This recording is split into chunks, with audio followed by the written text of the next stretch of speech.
For 2 long years, I believed my career was permanently destroyed. I spent 6 grueling months sleeping in my freezing car, collecting over 400 job rejections, utterly convinced I was a failure. Then, a single mistaken email from a careless assistant exposed the terrifying truth. I was never unhireable. My own parents had been secretly sending forged documents to every employer claiming I was a convicted felon. When my father finally demanded I come home and surrender my remaining rights, he had no idea I was about to uncover a hidden inheritance that would burn his entire pristine life to the ground. I am Claire, 35 years old, and my office used to be on the 50th floor overlooking the Chicago skyline as a top-tier brand strategist. Now my entire existence is crammed into the back seat of a battered Honda Civic. Before I continue this story and show you exactly how I destroyed their web of lies, let me know where you are watching from in the comments below. Hit like and subscribe if you believe toxic family members deserve to face the consequences of their actions. Growing up in our affluent suburban neighborhood image was the only currency my parents valued. My father, Richard, demanded perfection, and my mother, Brenda, echoed his every command. I always thought my sudden fall from grace was just terrible luck, a string of bad interviews, and a tough corporate market. The reality was much more sinister. It was a brutally cold Tuesday morning in November. I woke up shivering violently under 2 thin wool blankets. The windows of my car were coated in a thick layer of frost, blocking out the gray morning light. My back ached from sleeping across the uneven back seat, a pain that had become a constant companion over the last 6 months of homelessness. I sat up, my breath pluming in the freezing air, and reached for my phone on the dashboard. The battery was at 14%. I had just enough power to check my email before I would have to start the engine and waste my precious remaining gas just to run the heater. I opened my inbox, hoping against hope for a lifeline. Instead, sitting right at the top was an email from a prestigious marketing firm downtown. It was my 412th rejection. The wording was exactly the same as the others. Thank you for your interest, but we have decided to move forward with other candidates whose backgrounds better align with our company values. I stared at the glowing screen, feeling a heavy, suffocating weight pressing down on my chest. I had nailed that interview. The hiring manager had practically offered me the position in the room, praising my portfolio and my decade of experience. And then, just like all the others, complete radio silence followed by a generic rejection. I dropped the phone into my lap and pressed the heels of my hands against my burning eyes. I was so exhausted, so completely broken down by the constant failure, that I actually started to believe I was worthless. I wondered if I should just give up, drive back to my parents' house, and beg for their help. It was exactly what they had been waiting for. Every week, my father would send a condescending text asking when I was going to swallow my pride and admit I needed his guidance. I was just about to turn the key in the ignition when my phone let out a sharp ping. I picked it up again, expecting another rejection or a spam message. But the sender name made my brow furrow in confusion. It was from an email address I did not recognize immediately, but the domain name belonged to my brother-in-law, Jamal. Jamal is an African-American tech entrepreneur who married my sister Allison, and he runs a startup that my family constantly praises as the next big thing. The sender was his executive assistant. The subject line simply read, "Forward background check documents for Claire. Please file." My heart did a strange flutter against my ribs. Why would Jamal's assistant be sending me anything, let alone something about a background check? I tapped the screen with a trembling finger. As the message loaded, it became immediately clear that this was a catastrophic administrative error. The assistant had intended to forward the email to their internal human resources department, but had carelessly typed my email address from their contact list instead. I scrolled down past the assistant's signature block to see the original message thread. What I saw made the blood freeze in my veins. The original sender was my father, Richard. He had sent this email directly to the hiring manager at the marketing firm I had just been rejected from, copying Jamal on the message. Attached to the email was a heavy document file. I clicked the attachment, my hands shaking so badly I almost dropped the phone. The document filled my screen complete with forged state seals and official-looking court headers. It was a criminal background check completely fabricated, bearing my full name, my social security number, and my previous address. Under the section labeled Criminal History, there was a glaring red-flagged entry: felony conviction, first-degree corporate embezzlement, grand larceny.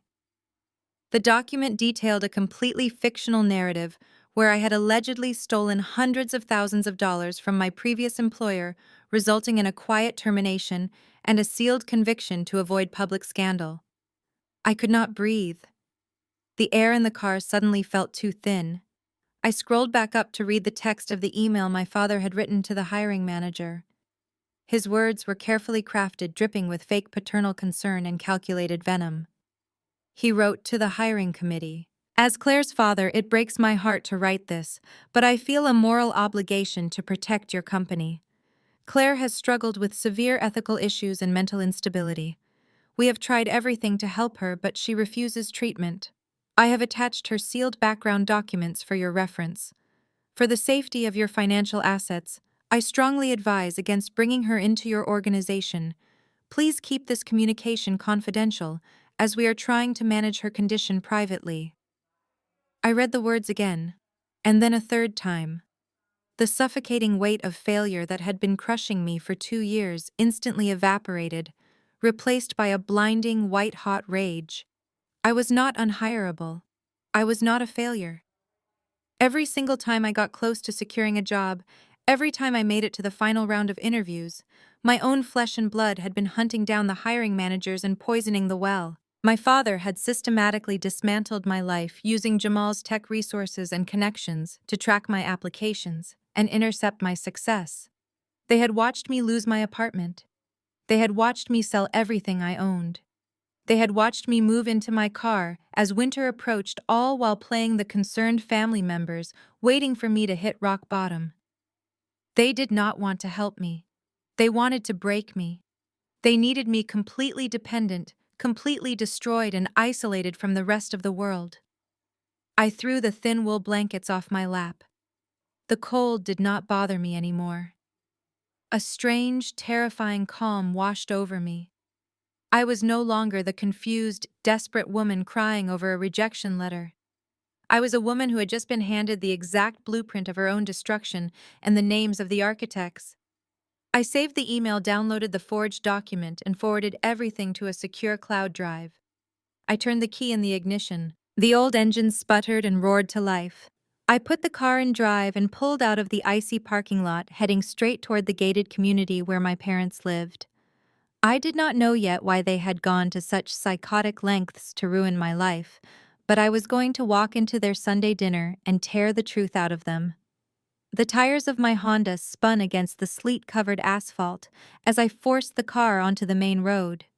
The heater rattled violently, blowing lukewarm air against my numb fingers, but I barely felt the cold anymore. My blood was roaring in my ears. I had barely made it 2 blocks from the diner parking lot when the screen of my phone lit up on the passenger seat. The notification chime pierced the silence of the car. I glanced down at the glowing screen. It was a text message from my father. I reached over, unlocked the phone with my thumb, and kept my eyes on the icy road ahead. The message was not an apology. It was not a check-in to see if his homeless daughter had survived the freezing night. It was an ultimatum typed out with the cold precision of a corporate merger.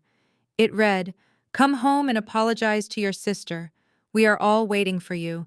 Sign the conservatorship papers today or the rejections will not stop. You are not well, Claire. Let us take over." I slammed my foot on the brake at a red light, staring at those words. Conservatorship. The word echoed in the cramped space of my car like a gunshot. It all clicked into place with terrifying clarity. They did not just want me unemployed. They wanted me legally erased. By destroying my career and forcing me onto the streets, they were creating a documented paper trail of instability. They were manufacturing a crisis to present to a judge. "Look at our poor daughter," they would say. "She is homeless. She cannot hold a job. She is clearly suffering from a mental breakdown. Give us total control of her finances, her medical decisions, her entire existence. My phone chimed again. A second text. This one from my sister Allison. Where are you? Mom is slicing the prime rib and you are ruining the schedule. If you are going to beg for a bed, at least be on time. I threw the phone onto the passenger seat. I did not cry. I did not scream or hit the steering wheel. The time for tears had passed months ago when I was sleeping in parking garages and eating expired granola bars. Right now, a cold surgical focus took over my entire body. I gripped the worn leather of the steering wheel so tightly, my knuckles turned white. The light turned green and I pressed the accelerator down hard. The drive from the industrial outskirts of the city to the affluent suburbs was a journey between two different realities. I passed strip malls and pawn shops, the places that had become my daily scenery, and merged onto the highway. With every mile, the landscape shifted. Concrete gave way to towering pine trees. Cheap motels were replaced by sprawling golf courses covered in a pristine layer of snow. This was the world I had been banished from, a world of generational wealth and perfectly curated appearances. The dashboard clock read 4:30 in the afternoon. The winter sun was already dipping below the horizon, casting long, dark shadows across the manicured lawns of the Fairfield estates. I pulled up to the massive wrought iron gates that guarded my parents' neighborhood. The stone pillars on either side were decorated with oversized Christmas wreaths, a picture-perfect display of holiday warmth that made my stomach turn. I rolled down my window. The freezing wind whipped across my face. The security guard stepped out of his heated booth holding a clipboard. He was a new hire, someone who did not recognize my battered 2010 Honda Civic.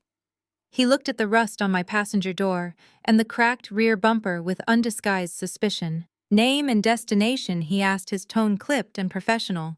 Claire, I am going to the Richard and Brenda residence on Oakwood Drive. He frowned, running his finger down the printed guest list on his clipboard. He shook his head. I do not have a Claire on the expected guest list for that address. They only authorized a catering delivery for this afternoon. I'm going to have to ask you to turn the vehicle around. My father had not even put my name on the gate list. He demanded I come home to surrender my life, but he still treated me like a trespasser. I looked the guard dead in the eye. My voice was dangerously calm. Call the house, dial the number, tell Richard his daughter is sitting at the gate, and if he does not open it right now, I will park this piece of junk right across the entrance lanes and call the local news station to do a live broadcast about his Sunday dinners. The guard blinked, taken aback by the venom in my voice. He retreated into his booth and picked up the telephone. I watched through the glass as he spoke rapidly into the receiver, his eyes darting back to my car. A few seconds later, the heavy iron gates began to slowly swing inward with a low mechanical groan. The guard stepped out and gave me a stiff wave, pointing me through. I rolled the window up and drove into the neighborhood. The streets here were immaculately plowed and salted. Massive colonial and modern farmhouse mansions sat far back from the road, their driveways circular and sweeping. Every house was lit up with elegant white string lights. It was a neighborhood where people worried about country club dues and property taxes, not where their next meal was coming from. I turned onto Oakwood Drive and spotted my parents' house at the end of the cul-de-sac. It was a sprawling 3-story brick colonial with towering Roman columns framing the front door. The driveway was already packed with luxury vehicles. I saw Allison's brand new white Range Rover gleaming under the streetlights. Next to it was Jamal's sleek black Tesla Model S, a car he loved to brag about at every family gathering. My father's silver Mercedes was parked perfectly in the center of the 3-car garage. I pulled my filthy, salt-stained Honda right onto the pristine paver stones of the driveway. I did not bother parking neatly. I angled the car aggressively, blocking Jamal's Tesla from backing out. I slammed the shifter into park and turned off the engine. The sudden silence in the car was deafening. I took a deep breath, the cold air filling my lungs. I looked at the massive mahogany front door of my childhood home. Warm yellow light spilled out from the dining room windows. I could see the silhouettes of my family moving around inside, completely oblivious to the hurricane that was about to hit them. They thought I was coming to crawl on my hands and knees. They thought their starvation tactics had finally broken my spirit. I unbuckled my seatbelt and grabbed the printed copy of the mistaken email from the passenger seat. I folded it once and shoved it into the pocket of my worn winter coat. I pushed the heavy car door open and stepped out into the freezing wind. The ice crunched loudly beneath my boots as I marched up the sweeping brick walkway. I did not hesitate. I did not ring the doorbell. I reached out, grabbed the polished brass handle, and pushed the front door open. The blast of warm, climate-controlled air hit my frozen skin the second I crossed the threshold. The house was utterly silent except for the faint sound of classical music drifting from the back of the first floor. The entryway smelled of expensive cedarwood candles, roasted garlic, and the rich, savory aroma of cooking meat. It was the scent of absolute security. It was the scent of the life they had systematically stolen from me. I stood on the polished marble floor of the foyer and looked down at my heavy winter boots.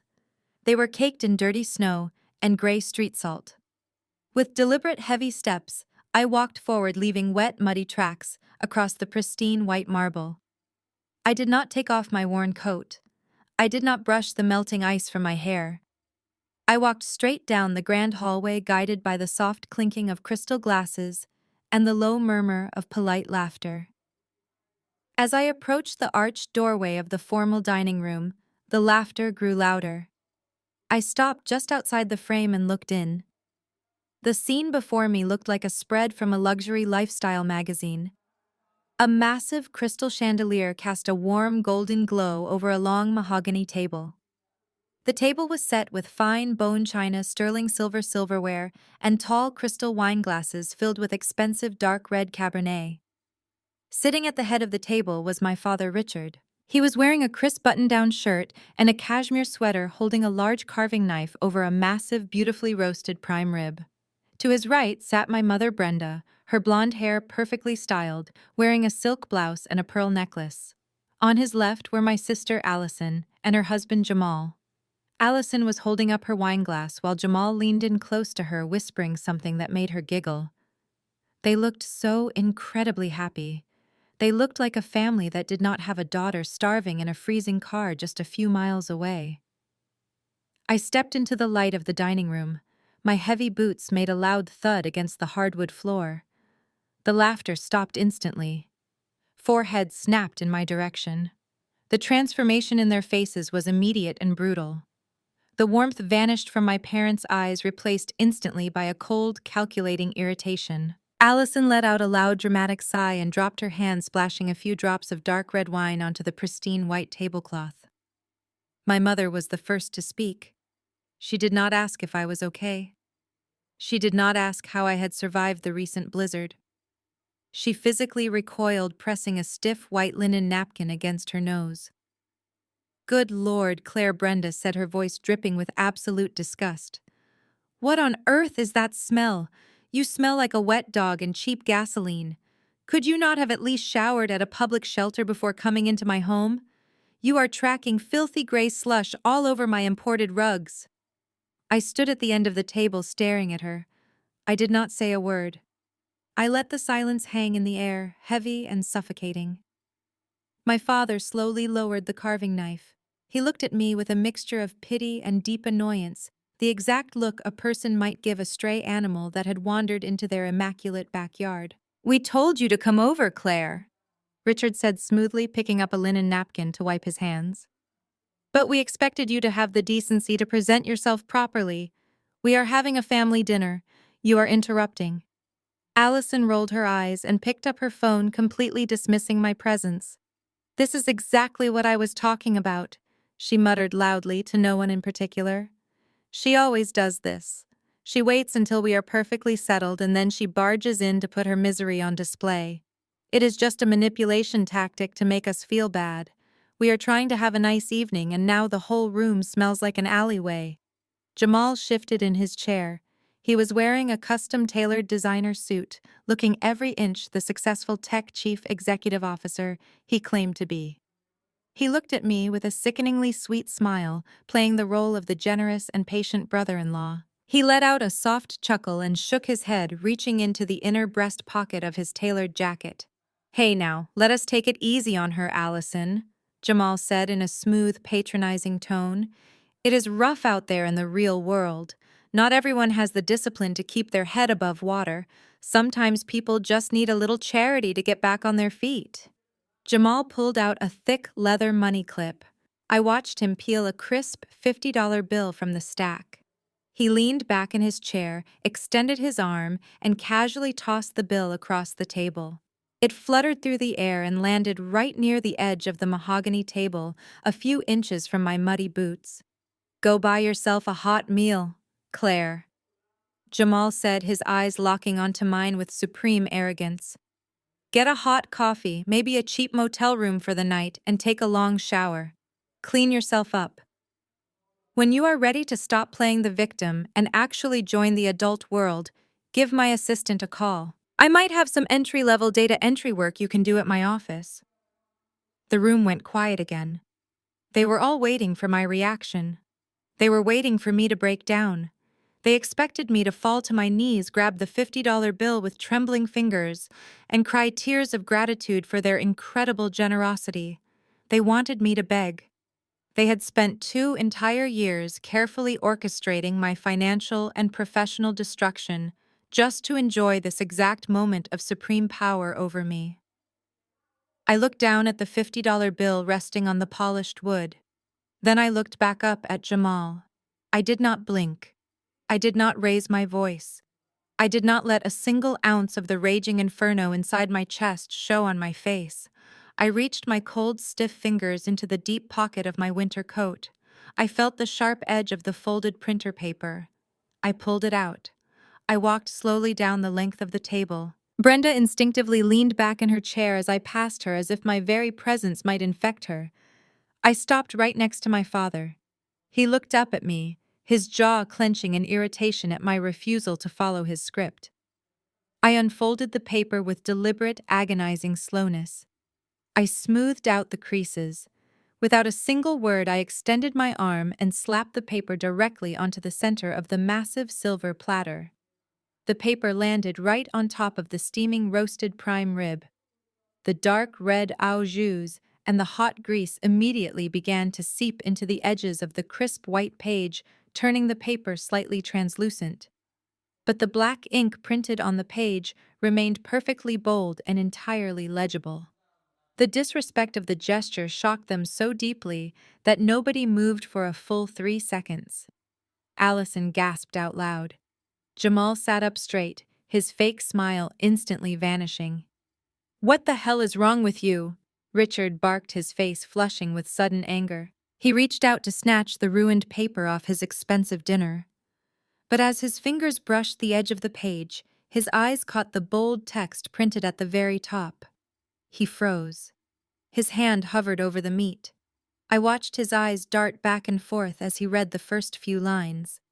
I watched him recognize the official letterhead of the marketing firm. I watched him recognize his own email address in the sender line. I watched him read his own fabricated words about my supposed felony conviction and mental instability. The transformation was absolute. The arrogant irritation melted off my father's face in less than a second, replaced by a pale, sickening horror. The blood drained from his cheeks so fast he looked like a corpse. His mouth opened slightly, but no sound came out. "What is it?" Brenda asked, her voice tight with sudden anxiety. She leaned over, trying to read the grease-stained paper. "What did she do to the roast?" Richard did not answer her. He slowly looked up from the platter and met my eyes.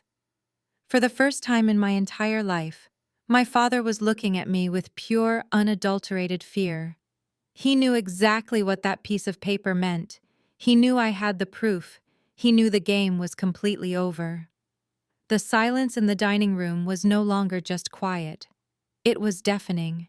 It was the sound of a carefully constructed empire of lies cracking right down the middle.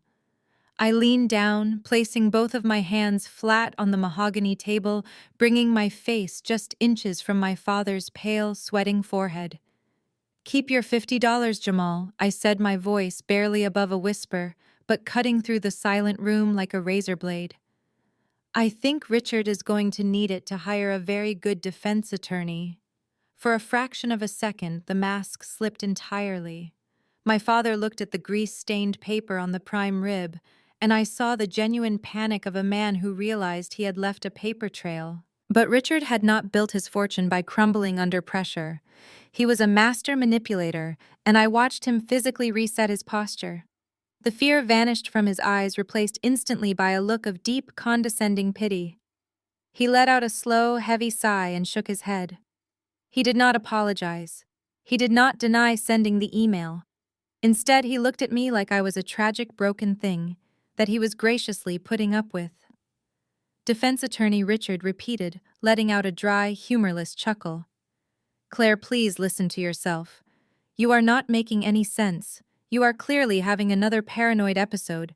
This is exactly why we had to intervene." I stared at him, my expression completely flat. "Intervene?" I asked softly. "You forged a federal background check. You told employers I was a convicted felon. You made me homeless. I did it to protect you." He snapped back, his voice suddenly rising, taking on the tone of a righteous, aggrieved parent. "You were out of control. You were working 80-hour weeks at that agency. You were stressed, manic, and completely losing your grip on reality. The corporate world was eating you alive. I had to pull you out before you did permanent damage to yourself.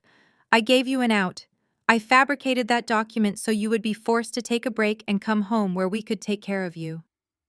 The sheer audacity of his lie was almost breathtaking.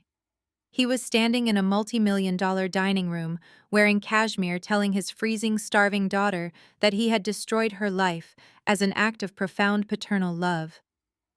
"Protect me," I said, my voice dripping with pure ice. I was up for a promotion to senior director. I had a pristine professional reputation and a six-figure salary. I was not losing my grip on reality. I was finally becoming independent of you, and that is what you could not stand. Brenda slammed her crystal wineglass down on the table. The dark liquid sloshed over the rim. "How dare you speak to your father that way?" she hissed, her face flushed with indignation. "He went through an incredible amount of trouble to monitor your applications and intercept those emails. Do you have any idea how exhausting it is to watch your own daughter spiral into mental illness? We have been sick with worry. And look at you now. You break into our home looking like a vagrant, making wild accusations and ruining our Sunday evening. You are clearly unstable." Gaslighting. It was their favorite family pastime. If you call them out on their abuse, they simply convince you that you are crazy for noticing it. They wanted me to scream. They wanted me to cry and pull my hair out so they could point at me and say, "Look how unstable she is." But I denied them that satisfaction. I stood perfectly still, breathing evenly. At that moment, Allison let out a loud, dramatic groan. She threw her linen napkin onto her plate and crossed her arms over her chest, pouting like a spoiled child. "Can someone please just take that disgusting, filthy piece of paper off the meat?" Allison whined, glaring at me with absolute hatred. "I am starving and the food is getting cold. Why do you always do this, Claire? Why do you always have to make everything about you? You cannot just be normal. You ruin every single family event. You ruined my college graduation, you ruined Thanksgiving last year, and you even tried to ruin my wedding. You are just a miserable, jealous person." I slowly turned my head and looked at my younger sister. Allison had spent her entire life being handed everything on a silver platter.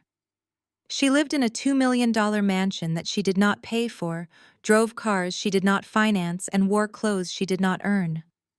She was the golden child, perfectly compliant as long as the checks kept clearing. "I ruined your wedding," I repeated, my voice dropping an octave, carrying across the silent dining room.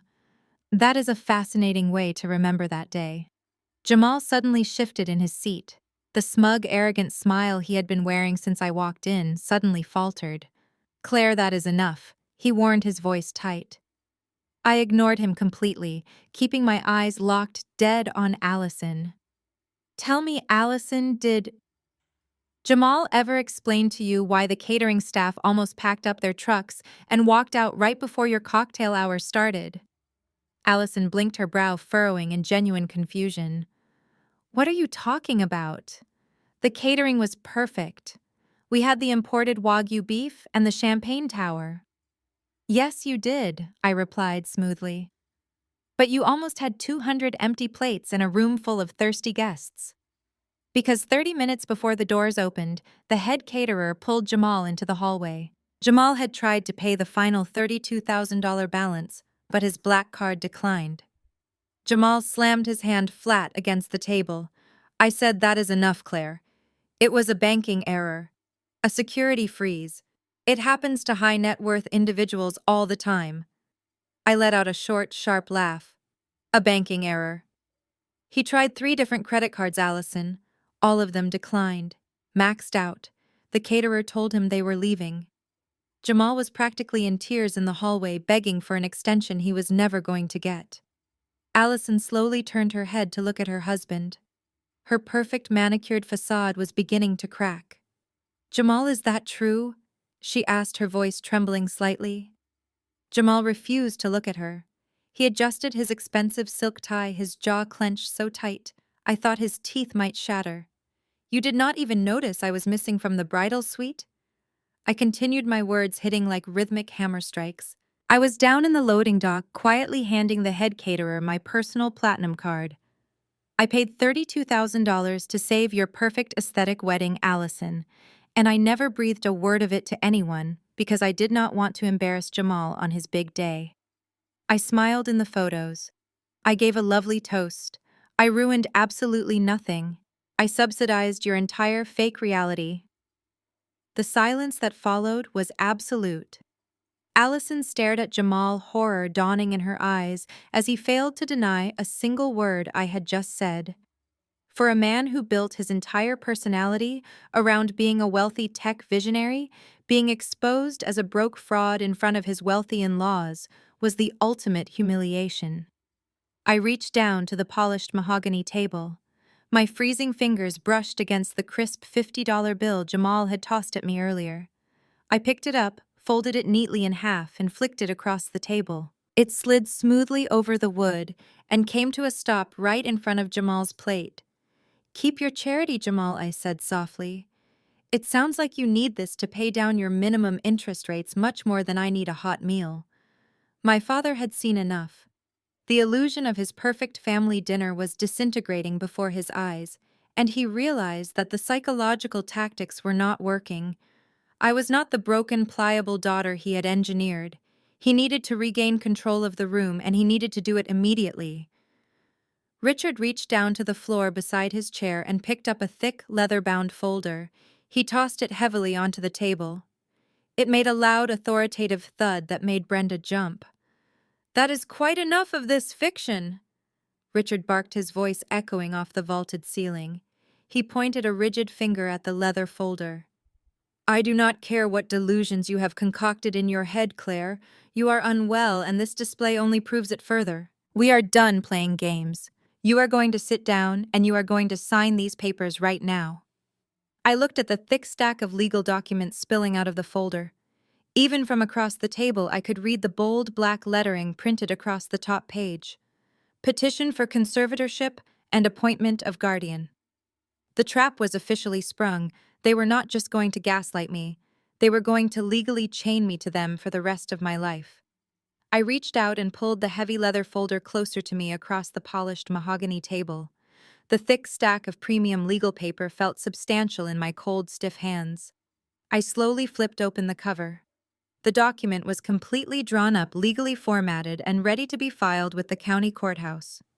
At the very top, in bold capitalized letters, it read, "Petition for appointment of guardian and conservator of the person and estate." I read the first page in total silence, while my family watched me like vultures circling a dying animal. It outlined a complete surrender of my human autonomy. Under the proposed terms of this legal arrangement, my father Richard would become my primary guardian. He would have the absolute legal authority to manage my bank accounts, dictate my medical treatments, authorize psychiatric evaluations, and even decide where I was legally allowed to reside. It was the exact legal mechanism typically used for the elderly suffering from severe dementia or adults with profound cognitive disabilities. They wanted to strip away my basic constitutional rights and reduce me to the legal status of an infant. Richard leaned forward, lacing his fingers together over his half-eaten plate of prime rib. He adopted the smooth, measured cadence of a senior bank manager explaining a loan denial to a foolish customer. "Do not look at it as a punishment," Claire Richard said, his voice echoing loudly in the quiet dining room. "Look at it as a necessary safety net. You have proven over the last 2 years that you are completely incapable of functioning in normal society. You lost your beautiful apartment in the city. You allowed your savings to dwindle to nothing. You are currently living in a filthy vehicle. You clearly suffer from delusions of persecution as evidenced by your ridiculous claims about my emails tonight. This document simply allows us to step in and manage the complex adult responsibilities that you can no longer handle. It is going to be such an incredible relief for you, darling," Brenda added from the other end of the table. She took a delicate sip of her red wine, acting as if we were discussing a simple change in my wardrobe. "You will not have to stress over job interviews or rent payments ever again. We will give you your old childhood bedroom on the second floor. I will make sure the housekeeping staff washes your sheets twice a week. We will provide your meals. You can just rest and let your father handle all the complicated legal and financial matters."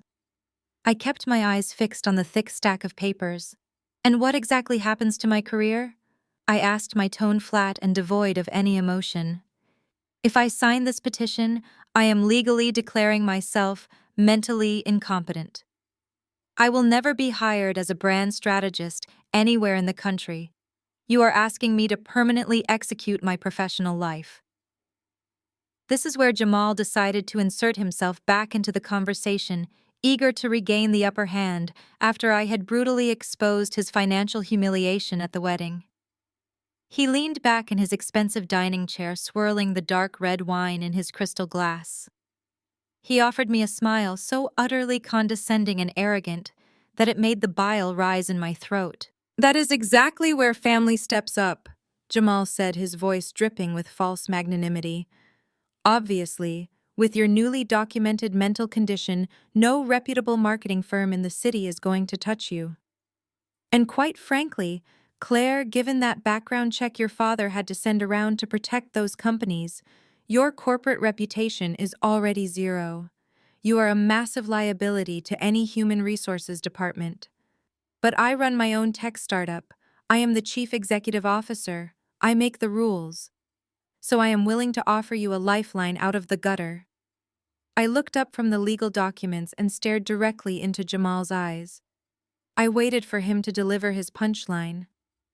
"If you sign the conservatorship tonight," Jamal continued, gesturing grandly with his free hand, "I will personally guarantee you a position at my tech company starting tomorrow morning. Now let us be realistic. It will not be a senior director role. You are clearly not mentally fit for that kind of high-level corporate stress anymore. It will be an entry-level internship. Data entry, organizing our digital archives, maybe managing the coffee orders and lunch deliveries for my development team." Jamal paused, his smile widening into a predatory grin. "And because of the severe legal complications of your conservatorship, it will have to be strictly unpaid. It is a liability thing. But it will give you somewhere to go every single day. It will give you a strict routine to keep your mind occupied. And it will slowly, over a few years, help rebuild your ruined resume." It was pure, unadulterated extortion.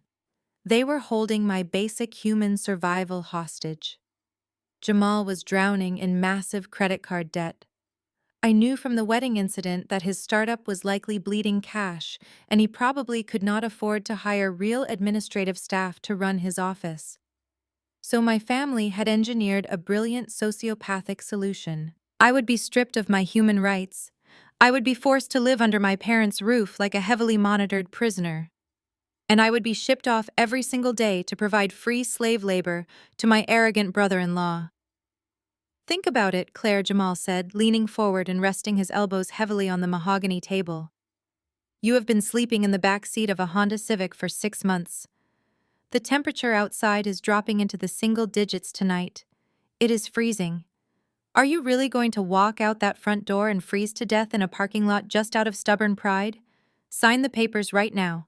You get a hot shower, a warm bed, and a job. You have absolutely no other choice. Allison nodded vigorously, eager to pile on the psychological pressure. Exactly, she whined, stabbing a piece of asparagus with her silver fork. You should be thanking Jamal on your hands and knees. He is doing you a massive favor by letting you into his office. If I were him, I would not even let you in my building after the ungrateful way you just spoke to him. But he is a good person, much better than you. Just sign the stupid papers so we can finish our dinner in peace. I looked down at the pen resting on top of the documents. It was a heavy gold-plated Mont Blanc pen. Richard had probably used it to sign million-dollar real estate contracts and lucrative business deals. Now he wanted me to use it to sign away my freedom. They were all watching me intensely. 4 pairs of eyes fixed entirely on my hands, waiting for me to break. They thought they had finally backed me into a dark corner with absolutely no exit. They genuinely believed that the bitter cold, the gnawing hunger, and the endless exhaustion had finally worn my spirit down to nothing. I slowly reached out and picked up the gold pen.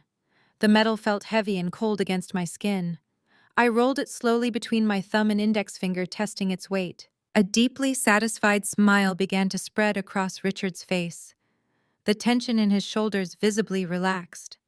He thought he had won. He thought the 2-year campaign of psychological warfare was finally coming to its triumphant conclusion.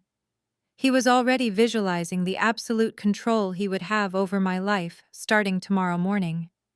An unpaid intern, I repeated softly, staring at the polished gold tip of the pen as it hovered over the signature line. A 35-year-old woman with a decade of high-level corporate strategy experience, fetching coffee for 22-year-old tech employees. And a father who gets total control over my bank accounts, my medical records, and my physical whereabouts. It is for the best, Richard said, his voice dropping into a soothing, deeply authoritative register. Just sign your name on the bottom line, Claire. We can put all this ugliness behind us. We can be a happy family again. I kept the pen hovering just a millimeter above the thick paper. My mind was racing, analyzing every single word they had just said. I was homeless. I was unemployed. My bank accounts had been completely drained 6 months ago just to pay for my car insurance and cheap food. I had absolutely nothing left for them to take. So why did Richard want legal control over my finances? Why go through the expensive process of hiring a corporate lawyer to draft a conservatorship for a daughter who did not have a single dollar to her name? It made absolutely no logical sense. Unless there was money that I did not know about. Money that required my signature to access. I slowly lowered the heavy gold Mont Blanc pen. I did not throw it. I did not snap it in half. I simply let it slip from my cold fingers. It hit the polished mahogany table with a sharp final click that echoed loudly in the silent dining room. I looked directly into my father's eyes. I will not sign anything, I said, my voice completely steady, and I will not be working for a man who cannot even afford his own wedding catering. The illusion of polite, concerned family intervention shattered instantly. Richard slammed his fist down on the table so hard the crystal wine glasses rattled. His face flushed a dark, furious red. The veins in his neck bulged against the collar of his cashmere sweater. You ungrateful, arrogant little brat! Richard roared, dropping the wealthy patriarch act entirely. You have absolutely nothing. You are a homeless vagrant. You are sleeping in a rusted tin can on the side of the road. I am offering you salvation, and you sit in my house and spit in my face. You will sign this petition, or I will make sure the police tow your vehicle tomorrow morning for illegal overnight parking. I will have you thrown into a county holding cell. Jamal scoffed loudly, crossing his arms over his chest. Let her go, Richard. Jamal said, his voice dripping with pure spite. If she wants to play the corporate martyr, let her freeze. The intern offer is officially off the table. Good luck finding a bathroom to wash your face in tomorrow morning, Claire. Allison could not resist jumping in, eager to deliver the final psychological blow. She leaned across the table, her blue eyes wide with manic cruelty. "You are a complete embarrassment," Allison hissed, pointing a manicured finger at my face. "You always thought you were so much smarter than us just because you had some fancy title at a marketing firm. But look at you now. You are pathetic. You are going to end up dead in a ditch somewhere, and we are not going to pay for the funeral. We are trying to do you a favor by taking away your choices because you clearly cannot make good ones. Just sign the stupid paper so we do not have to look at your filthy clothes anymore." I did not flinch. I let their insults wash over me like water. Their anger was not born out of concern. It was born out of panic. They needed my signature.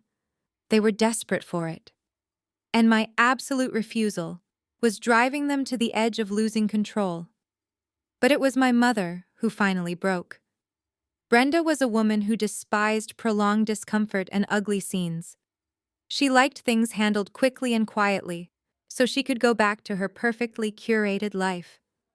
Watching me defy Richard and humiliate Jamal was too much for her fragile image, obsessed nerves.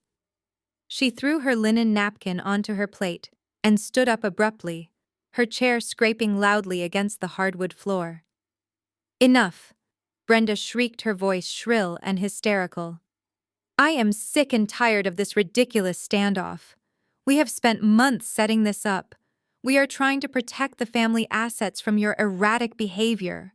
She pointed a trembling finger at me, her face twisted in a mask of furious indignation. "If you do not sign that document right now, you will never see a single dime of what Grandpa Harrison left you.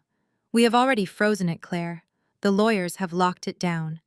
You cannot touch it without our authorization, so you might as well just surrender and let your father take control." The dining room went completely still. It was the kind of absolute vacuum, like silence, that follows a massive explosion. Richard whipped his head around to stare at his wife, his eyes wide with absolute, unadulterated horror. "Brenda," he hissed through gritted teeth, his voice laced with pure venom. "Shut your mouth." Allison looked back and forth between our parents, suddenly realizing that her mother had just crossed a massive, invisible line. Jamal stared down at his plate, the smug expression completely wiped from his face. I stood frozen at the end of the table, my breath hitched in my throat. I did not move a single muscle as my brain rapidly processed the words my mother had just screamed at me. Grandpa Harrison. Harrison had passed away 3 years ago. He was the only person in this family who ever treated me with genuine respect. He was a brilliant commercial real estate developer, a man who built his empire from the ground up. When I was a teenager while Allison was at the country club, I was walking construction sites with Harrison, learning how to read blueprints and negotiate contracts. He was my mentor. When he died, I was completely devastated. A few days after the funeral, Richard had called me into his private study. He sat behind his massive oak desk, looking somber and defeated. He told me that Harrison's business had been secretly failing for years.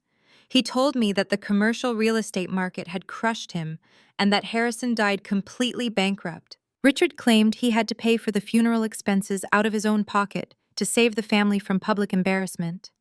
There was no will reading. There was no inheritance. There was only a mountain of debt that Richard heroically handled behind closed doors. I had believed him completely. Why would a father lie to his daughter about her beloved grandfather's legacy? But Brenda had just shattered that 3-year-old lie in a matter of seconds. "You will never see a single dime of what Grandpa Harrison left you. We have already frozen it." The pieces of the puzzle slammed together in my mind with terrifying speed and clarity. There was no bankruptcy. There was no mountain of debt. Grandpa Harrison had left me something. Something substantial. Something so valuable that Richard was willing to commit federal wire fraud and forge criminal background checks just to keep me away from it. That was why they needed the conservatorship. They did not just want to punish me for being independent. They needed legal access to my name. If I signed that petition, I would be legally declaring myself mentally unfit. Richard would become the sole executor of my estate. He would gain immediate, undisputed access to whatever Harrison had left in my name. They had frozen the trust somehow, probably by claiming I was unreachable or unstable, but they could not liquidate the assets without my signature or a judge granting them total guardianship over my life. They had starved me. They had made me homeless. They had systematically destroyed my decade-long career. All of it was a calculated siege to starve me out until I crawled home and signed away a fortune I did not even know I possessed. Richard slowly turned his attention back to me. The panic in his eyes was rapidly transforming into cold, calculated hostility. He realized the secret was out. He knew he could no longer play the concerned father. Claire Richard started his voice low and dangerous. "Let me explain the reality of the situation to you." "Do not bother," I interrupted, my voice ringing clear and sharp. I did not scream. I did not demand to know how much money it was. I did not ask what else they had lied about. Asking questions would mean giving them power. It would mean entering a negotiation with people who had spent 2 years trying to bury me alive. Instead, I looked at the 4 of them sitting around their lavish dinner table, surrounded by expensive wine and fine china, completely financed by my suffering. I looked at my mother, who had just handed me the key to my own salvation, simply because she could not control her temper. I reached into my pocket and pulled out my car keys. "You are going to regret tonight, Richard," I said softly. "You are going to regret sending that email, and you are going to regret ever underestimating me." "You cannot access it without me!" Richard shouted, standing up from his chair, his fists planted on the table. "You do not even know who the estate lawyers are. You have no money for legal representation. You are a homeless vagrant. If you walk out that door, I will make sure you freeze to death out there." I offered him a single bone-chilling smile. "Watch me." I turned my back on them. I did not run. I walked with slow, deliberate purpose down the grand hallway, my muddy boots leaving a clear trail across their pristine marble floors. I heard Richard shouting my name, his heavy footsteps thudding behind me, but I did not stop. I reached the heavy mahogany front door, pulled it open, and stepped out into the biting winter wind.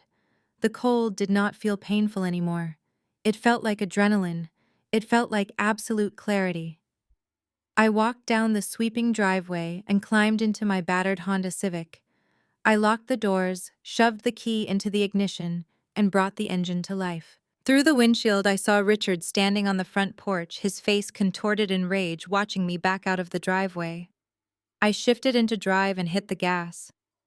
As I drove out of the gated community, leaving the multi-million-dollar mansions behind me in the dark, I felt a new fire burning in my chest. I was no longer a victim. I was no longer a desperate woman begging for a job. I was a woman with a mission. I needed to find out exactly what Grandpa Harrison had left behind. And once I found it, I was going to use it to burn their entire empire to the ground. I drove for 20 miles, until the sprawling mansions and manicured lawns of my parents' neighborhood were completely swallowed by the winter darkness. I did not stop until I reached the gritty commercial district on the edge of the city limits, an area filled with warehouses and 24-hour truck stops. I pulled into the flickering neon glow of a cheap diner parking lot. It was the kind of place that did not ask questions and had a free wireless internet connection that reached the parking spaces. I parked under a busted street lamp, turned off the engine, and pulled my laptop from my backpack. The battery was dangerously low, hovering right around 9%, so I had to work fast. I connected to the unsecured network and immediately navigated to the county probate court database. My fingers were stiff and practically frozen, but the adrenaline pumping through my veins made me type with frantic precision. I entered my grandfather's full legal name. The search icon spun for what felt like an eternity before generating a long list of docket numbers. Most of the documents were heavily redacted or sealed by judicial order, but I could see the timeline. Richard had filed an emergency petition to act as the primary executor of the estate mere days after Harrison's funeral. I clicked on a secondary filing dated 6 months ago. It was the exact same month I was evicted from my apartment. The title of the motion made my blood run cold. Motion to suspend beneficiary distributions pending medical clearance. Richard had legally choked off whatever money Harrison had left me. I was locked out of the files staring at a digital wall erected by expensive corporate lawyers. Suddenly, a pair of blinding LED headlights swept across my windshield. I squinted against the glare as a sleek black Mercedes sedan pulled into the empty parking space directly next to my battered Honda. The contrast was almost comical. The luxury vehicle looked like an alien spaceship sitting in the oil-stained lot of a cheap diner. The engine of the Mercedes cut off. The driver's side door opened. A woman stepped out into the freezing wind. She appeared to be in her early 60s, dressed in a tailored charcoal gray wool trench coat and expensive leather gloves. Her silver hair was cut in a sharp, immaculate bob. She did not look lost, and she certainly did not look like she was here for a late-night plate of cheap diner food. She looked directly at my car, her eyes locking onto me through the frosted glass. She walked over to my passenger side window and tapped lightly on the glass with her leather-clad knuckle. Every instinct in my body screamed at me to start the car and speed away. My family had endless resources. For a split second, I thought Richard had already sent one of his lawyers to intimidate me or serve me with a restraining order. I reached under the passenger seat and wrapped my hand around a heavy metal tire iron I kept for protection. With my other hand, I pressed the button to roll the window down just 2 inches. "Can I help you?" I asked, my voice tight and defensive. The woman did not flinch at my hostile tone. She looked at my pale, exhausted face, taking in the reality of my living conditions with a calculating gaze. "You are a very difficult woman to track down, Claire," she said. Her voice was calm, authoritative, and carried the undeniable polish of a seasoned professional. "My name is Diane. I was the senior partner at the firm that handled your grandfather Harrison's commercial real estate empire. More importantly, I was his personal estate attorney." I froze. My grip on the tire iron loosened slightly. "How do you know who I am? How did you find me?" Diane let out a tired sigh, her breath turning to white vapor in the cold air. "I have been hunting for you for over 2 years, Claire. I hired a private investigator 3 weeks ago when I realized your father was actively lying to me. The investigator tracked the license plate of this vehicle. He called me 10 minutes ago and said you had just fled a rather explosive confrontation at the Oakwood Drive residence. I was already in the area, so I told him to stand down and let me approach you directly." I stared at her, processing the information. "Richard lied to you," I echoed. "Please unlock the door," Diane said, glancing around the empty, poorly lit parking lot. "It is 12 degrees outside, and what I have to tell you cannot be shouted through a crack in the glass. I am not working for your father. In fact, after what I have uncovered recently, I am actively working against him." Something in her steady, unwavering gaze reminded me of Harrison. It was the same, no-nonsense, brutally honest demeanor my grandfather used when closing a massive property deal. I let go of the tire iron, unlocked the passenger door, and pushed it open. Diane climbed inside, bringing with her the faint scent of expensive espresso and crisp winter air. She pulled the door shut, sealing us inside the freezing cabin of the Honda. She looked at the laptop resting on my steering wheel, noticing the county probate court website glowing on the screen. "I see you are finally asking the right questions," Diane noted smoothly. "It is a tragedy it took this long. Your grandfather loved you immensely, Claire. You were the only person in that family he actually respected. He knew Richard was a snake, and he knew Jamal was a walking financial liability. Then why did Richard tell me Harrison died bankrupt?" I demanded, the anger bubbling up again. "And how did Richard manage to freeze the estate without my signature? I just saw the docket summary. He suspended my distributions. How is that legally possible without my consent?" Because Richard is a master of producing fraudulent documentation. Diane explained, her tone laced with professional disgust. When Harrison passed away, the terms of his will were absolute. But Richard immediately filed an emergency injunction. He presented my firm and the probate judge with a very convincing stack of medical records. According to the documents your father provided, you had suffered a massive psychological breakdown. I stared at her in stunned silence. A psychological breakdown? Yes, Diane continued. Richard provided signed affidavits from private physicians and invoices from an exclusive, highly secure rehabilitation facility in Arizona. He testified under oath that you were struggling with severe substance abuse and crippling paranoia.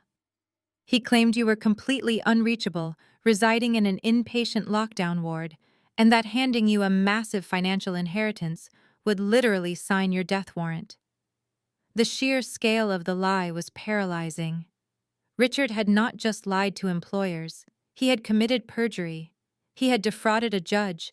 He had forged medical records to paint me as a drug-addicted psychiatric patient just to keep the estate attorneys away from me. That was why they needed the conservatorship tonight. The forged rehab documents were only a temporary fix. A judge had likely demanded proof of my ongoing condition, or perhaps the temporary freeze was expiring. Richard needed my legal surrender to make his control permanent. I tried to reach out to you multiple times over the last 2 years, Diane said, her voice softening just a fraction. But every phone number I had was disconnected. Every email bounced back. Your father intercepted all correspondence. He even hired a woman to impersonate a nurse at the Arizona facility when my paralegal called to check on your status. It was an incredibly sophisticated wall of deception. They took my phone, I whispered, remembering how Jamal had generously offered to upgrade my cell phone plan 2 years ago, right around the time Harrison died. He put me on his corporate tech plan. I thought he was doing me a favor. He was just controlling my communications. Jamal routed my emails through his startup servers. He blocked your messages and probably spoofed the replies. Diane nodded slowly. Exactly. They isolated you completely. But 3 weeks ago, Richard made a fatal error. He filed a petition for conservatorship in the local county court. My firm monitors all legal filings involving our major clients. When I saw the petition, I realized you were not in a locked ward in Arizona. You were right here in the city. That is when I hired the investigator. And when the investigator found you sleeping in this car, I knew your father had orchestrated one of the most disgusting cases of financial abuse I have ever seen in my 40-year career. I closed my laptop. The screen went black, plunging the car back into the dim orange glow of the street lamp. I turned to Diane. I was done asking about the past. I was ready to talk about the future. What exactly did Harrison leave me? Diane reached inside her tailored wool coat. She did not pull out a legal document. She did not pull out a checkbook. Instead, she produced a small, heavy brass key and a silver flash drive. She held them out to me, resting them gently on top of my closed laptop. He did not leave you a simple bank account, Claire. Diane said, a slow, sharp smile forming on her lips. Your grandfather left you the keys to the kingdom.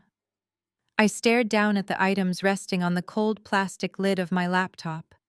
The heavy brass key was worn around the edges, carrying the distinct weight of something old and fiercely protected. Next to it, the sleek silver flash drive caught the dim orange light of the parking lot. I did not reach for them immediately. My mind was still reeling from the sheer magnitude of the deception Diane had just uncovered. But as I looked at the key, a sudden wave of memory washed over me.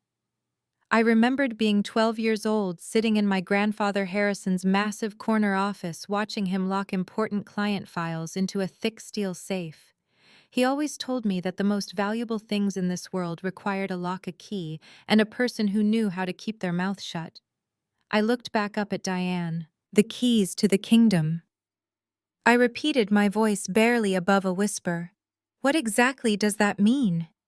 Diane leaned back against the passenger seat of my freezing car, wrapping her tailored wool coat tighter around herself. It means your father has been living a lie for the last 3 years, she stated plainly. When Harrison died, Richard assumed he would inherit the entirety of Vanguard Commercial Properties. He thought he was the natural successor. And to the outside world, that is exactly how it looks. Richard sits in the chief executive chair. He makes the day-to-day operational decisions. He struts around the country club acting like he owns the city skyline. But he does not own it, Claire. He is nothing more than a glorified placeholder. My brow furrowed in confusion. How is he a placeholder? I thought you said Richard forged medical records to freeze the estate. He froze the distribution of the estate, Diane corrected smoothly. But he could not change the fundamental structure of Harrison's true will. Your grandfather was a brilliant man, but he was not blind. He knew exactly who his son was. He knew Richard was obsessed with status and image, but lacked the actual strategic intelligence to maintain a real estate empire. He also knew that Richard would drain the company accounts dry to fund his lavish lifestyle and prop up Jamal's ridiculous tech startup. So Harrison set up a blind trust long before he got sick. Diane reached out and tapped her leather-clad finger against the brass key. That key opens a safety deposit box at First National Trust. Inside that box is the original notarized copy of Harrison's final will and testament. And that document explicitly states that upon his death, 51% of the voting shares of Vanguard Commercial Properties do not go to Richard. They go to you. The air in the car suddenly felt incredibly thin. I stopped breathing for a second. 51%. That was not just a generous financial gift, that was the controlling interest. Harrison had not just left me a trust fund to live comfortably. He had given me absolute legal authority over the entire company. With 51% of the shares, I could outvote my father on any corporate decision. I could block his reckless investments. I could audit the company finances. I could even legally fire him from his position as chief executive officer.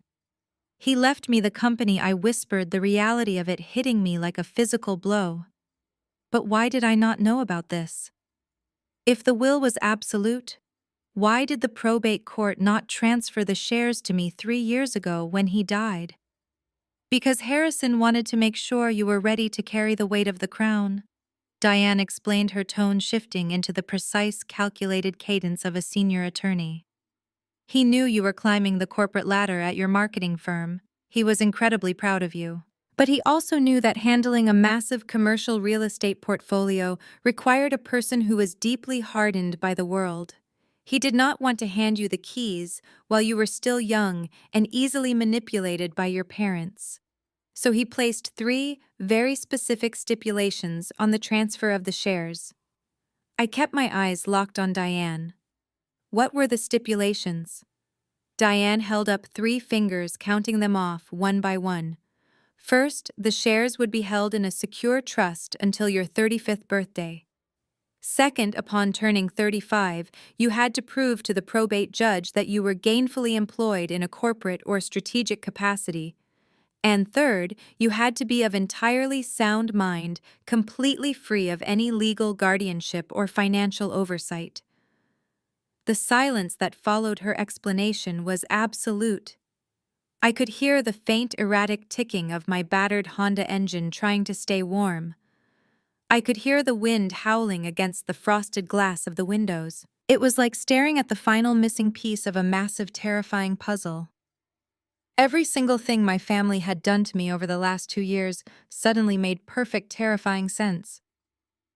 I just turned 35 last month, I said, my voice eerily calm as the pieces snapped together. Diane nodded slowly. Yes. Which means the trust is officially ripe for execution. The probate court is waiting for you to step forward and claim your shares.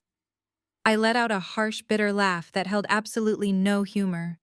But I cannot claim them, can I? Because I cannot meet the other 2 stipulations. Exactly. Diane said, her eyes flashing with a mixture of anger and deep professional respect for my quick realization. Your father could not stop you from aging. He knew your 35th birthday was a ticking time bomb, so he aggressively targeted the other 2 conditions. He needed me unemployed, I realized aloud, staring blankly at the dark dashboard. That is why he sent those forged emails. That is why he created a fake criminal record for corporate embezzlement. He knew no reputable firm would ever hire me with a felony background check. He actively sabotaged my career to ensure I would fail the employment clause of Harrison's will. And the conservatorship, Diane added, softly guiding me to the final devastating conclusion. The conservatorship handles the sound mind clause. I finished, my voice turning to pure ice. If I sign that petition, I legally declare myself mentally incompetent. I hand over all my financial and medical rights to him. I would officially be under legal guardianship. Diane nodded again. And if you fail those stipulations, the terms of the trust dictate that the 51% of the shares default to the secondary beneficiary, which is Richard.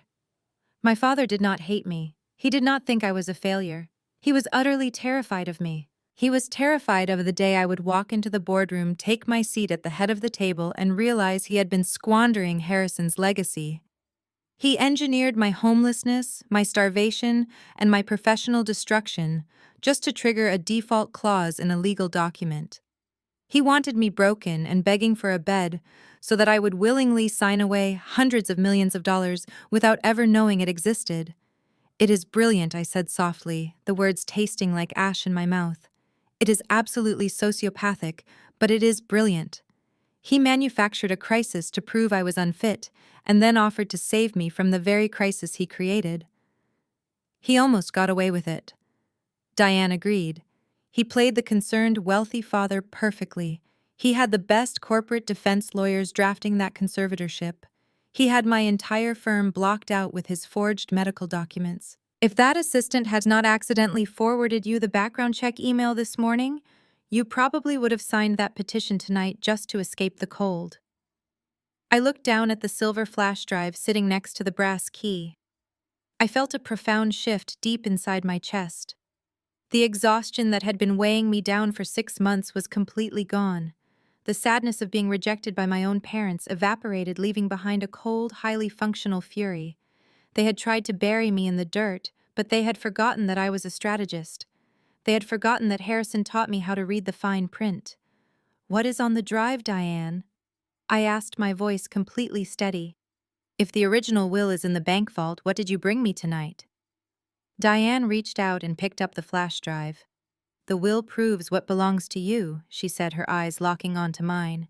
"But it does not prove what Richard has already stolen.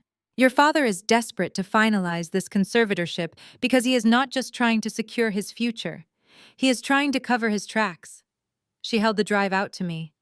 "Plug it in, Claire. It is time you see exactly why Jamal's tech startup is really functioning and why your father is terrified of an audit. Let me show you what federal wire fraud looks like." I took the small silver drive from Diane. My fingers were numb from the cold, but I managed to slide it into the USB port on the side of my laptop. A low battery warning flashed across the top right corner of the screen. 8% remaining. We did not have much time. A file folder popped up on the desktop labeled Vanguard Internal Audit. I double-clicked it and my screen was instantly flooded with dozens of complex financial spreadsheets, banking statements, and legal addendums. Where do I even begin looking? I asked, my eyes scanning the overwhelming wall of data. Diane leaned over the center console, pointing a manicured, leather-clad finger at a specific spreadsheet titled Cayman Holdings. "Open that one first," she instructed. "Look at the incoming wire transfers for the last 18 months. I clicked the file.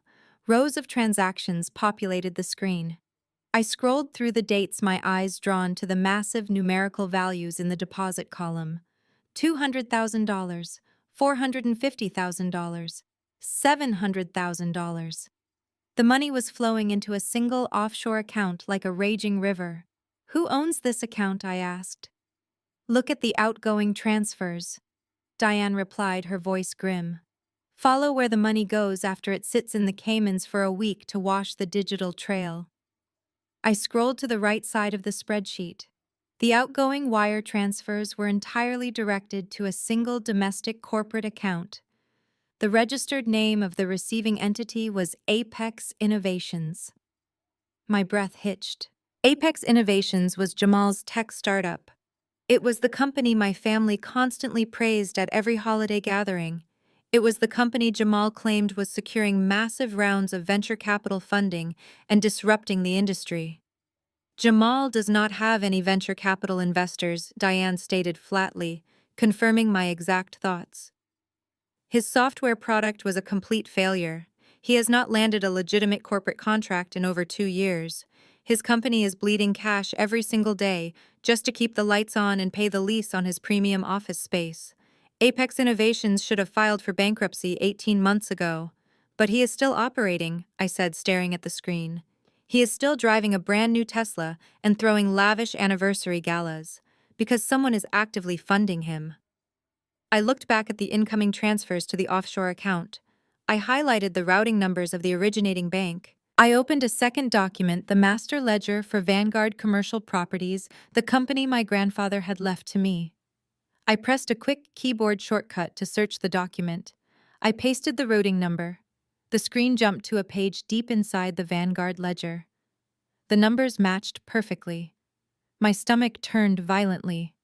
It was an estate management account, a liquid cash reserve that Harrison had set aside for building maintenance, property taxes, and emergency repairs across his massive real estate portfolio.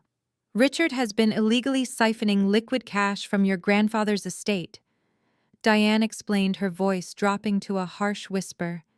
He could not liquidate the actual buildings or transfer the major stock portfolios because the probate court froze the primary assets. But as the temporary executor, he had access to the operational cash accounts. He has been categorizing these massive withdrawals as vague corporate consulting fees and offshore tax strategy investments. He is embezzling. I breathed, the sheer audacity of the crime making me dizzy.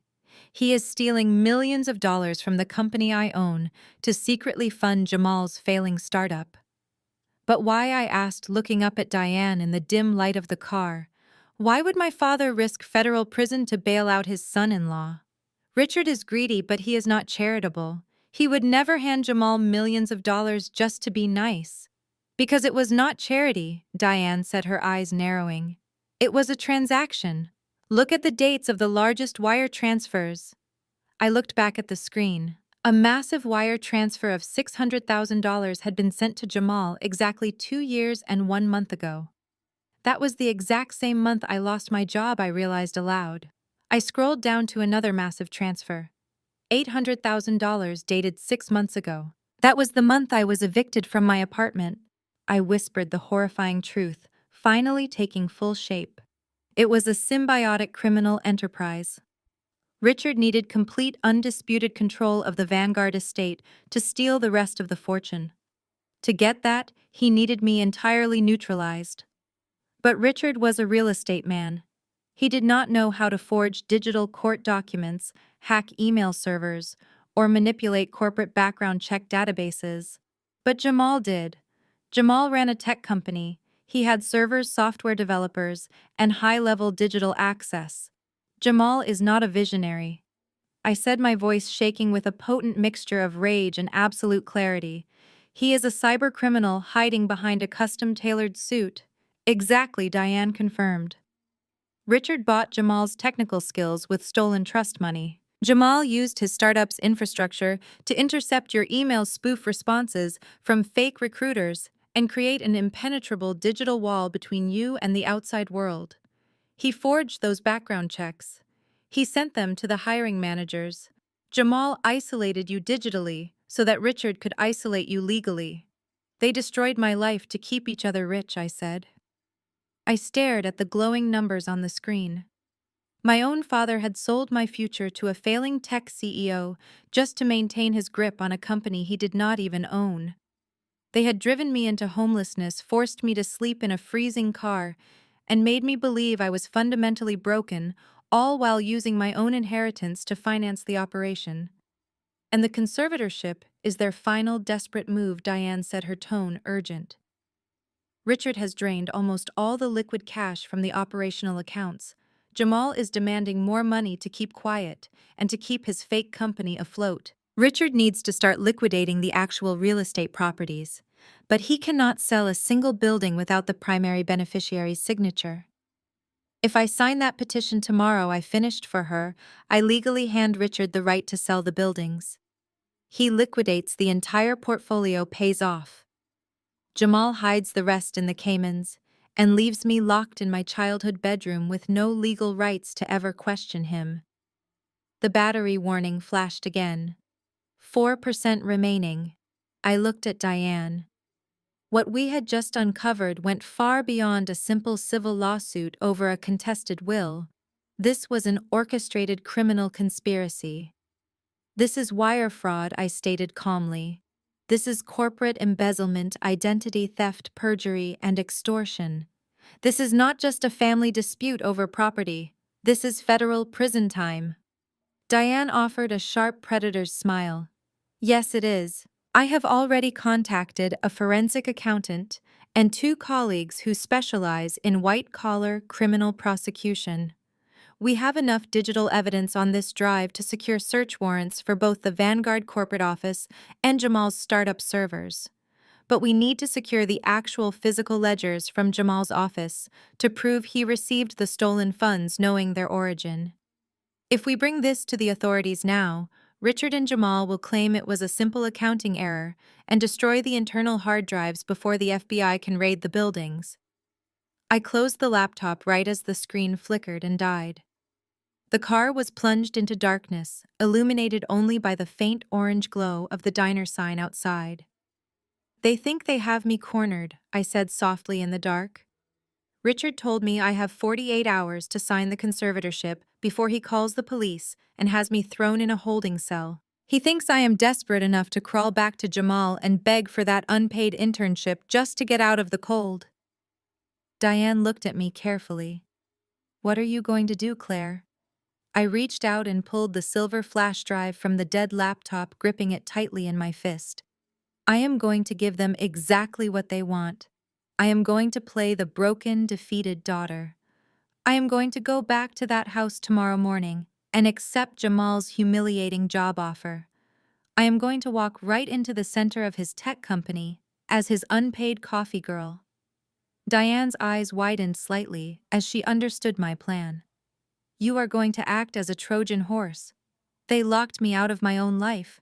I said, a dangerous, absolute calm settling over my heart. Now I am going to walk straight through their front door. Jamal thinks I am a technologically illiterate liability. He is going to hand me an access badge to his office because his fragile ego demands an audience for his superiority. And while he is busy showing off to my sister, I am going to download every single piece of unencrypted financial data he has on his internal servers. I will prepare the authorities, Diane said, her voice filled with deep satisfaction. When you have the internal ledgers, we will strike. I am not just going to strike Diane, I replied, staring out at the frozen parking lot. I am going to let them think they won. I am going to let them set up the signing ceremony for the conservatorship.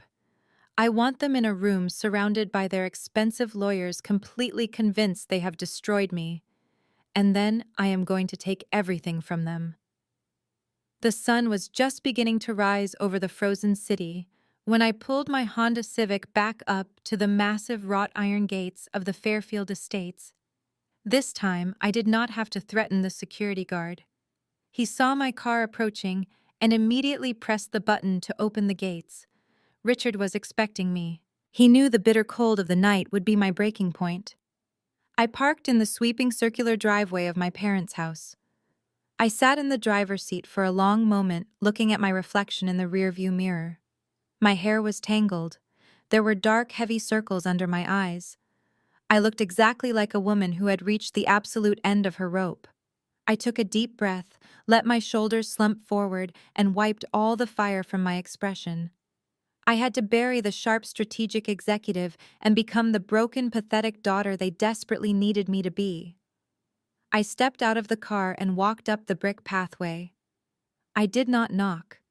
I pushed the heavy mahogany door open and stepped into the warm foyer. The smell of fresh coffee and expensive bacon drifted from the massive gourmet kitchen at the back of the house. I walked slowly down the hallway, dragging my boots slightly on the hardwood floor to make myself sound heavy and exhausted. When I reached the kitchen entrance, the four of them were sitting around the massive marble island. Richard was reading the morning paper on his tablet. Brenda was sipping coffee from a delicate porcelain cup. Jamal and Allison were eating perfectly plated eggs and avocado toast. They all stopped and turned to look at me. I stood in the doorway, wrapping my arms around myself, as if I were still freezing. I kept my eyes fixed firmly on the floor. "You win," I said, my voice barely above a raspy whisper. I forced my voice to crack slightly on the last word. Nobody spoke for a long moment. I could feel the heavy, suffocating weight of their collective satisfaction filling the room. Richard slowly set his tablet down on the marble counter. He folded his hands together, leaning forward with the victorious posture of a king who had just conquered a rebellious territory. "I am tired," I continued, letting my shoulders drop even further. "I spent the entire night parked behind a dumpster trying to keep the heater running without running out of gas. I am so cold. I cannot do this anymore. You were right about everything. I cannot survive out there. I need help." Brenda let out a loud, dramatic sigh of relief. She set her coffee cup down and pressed her hand against her chest.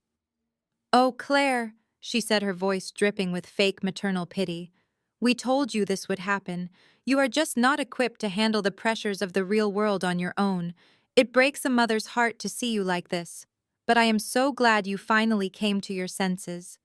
I slowly looked up, keeping my expression entirely hollow. "I will sign the conservatorship papers," I said softly. "Whenever the lawyers are ready. Just please let me sleep in a real bed tonight." Richard smiled. It was not a warm smile. It was the cold, calculating grin of a man who had just secured hundreds of millions of dollars. "That is a very mature decision," Claire, Richard said smoothly. "The corporate attorneys are drafting the final addendums this morning. We will have the official signing ceremony tomorrow at 10 o'clock in their downtown boardroom. Once the ink is dry, you can move your things into the guest room on the second floor." Allison laughed. It was a sharp, mocking sound that echoed loudly in the large kitchen. "My things," Allison repeated, rolling her eyes. "She does not have any things, Dad. She lives in a rusted tin can. We are going to have to burn those clothes she is wearing right now just to get the smell out of the house." I bit the inside of my cheek so hard I tasted blood. I forced myself to look away from her and turned my attention directly to Jamal. He was sitting on a plush leather bar stool, watching me with an expression of pure, unadulterated arrogance.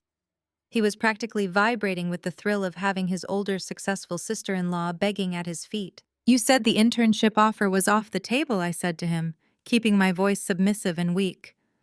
"But I need to do something during the day. I cannot just sit in this house. Please, Jamal. I will do whatever you need at the office.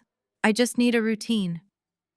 Jamal picked up his coffee mug, taking a slow, deliberate sip while he let me sweat. He looked at Richard, sharing a knowing, conspiratorial glance with my father. They had completely bought the performance.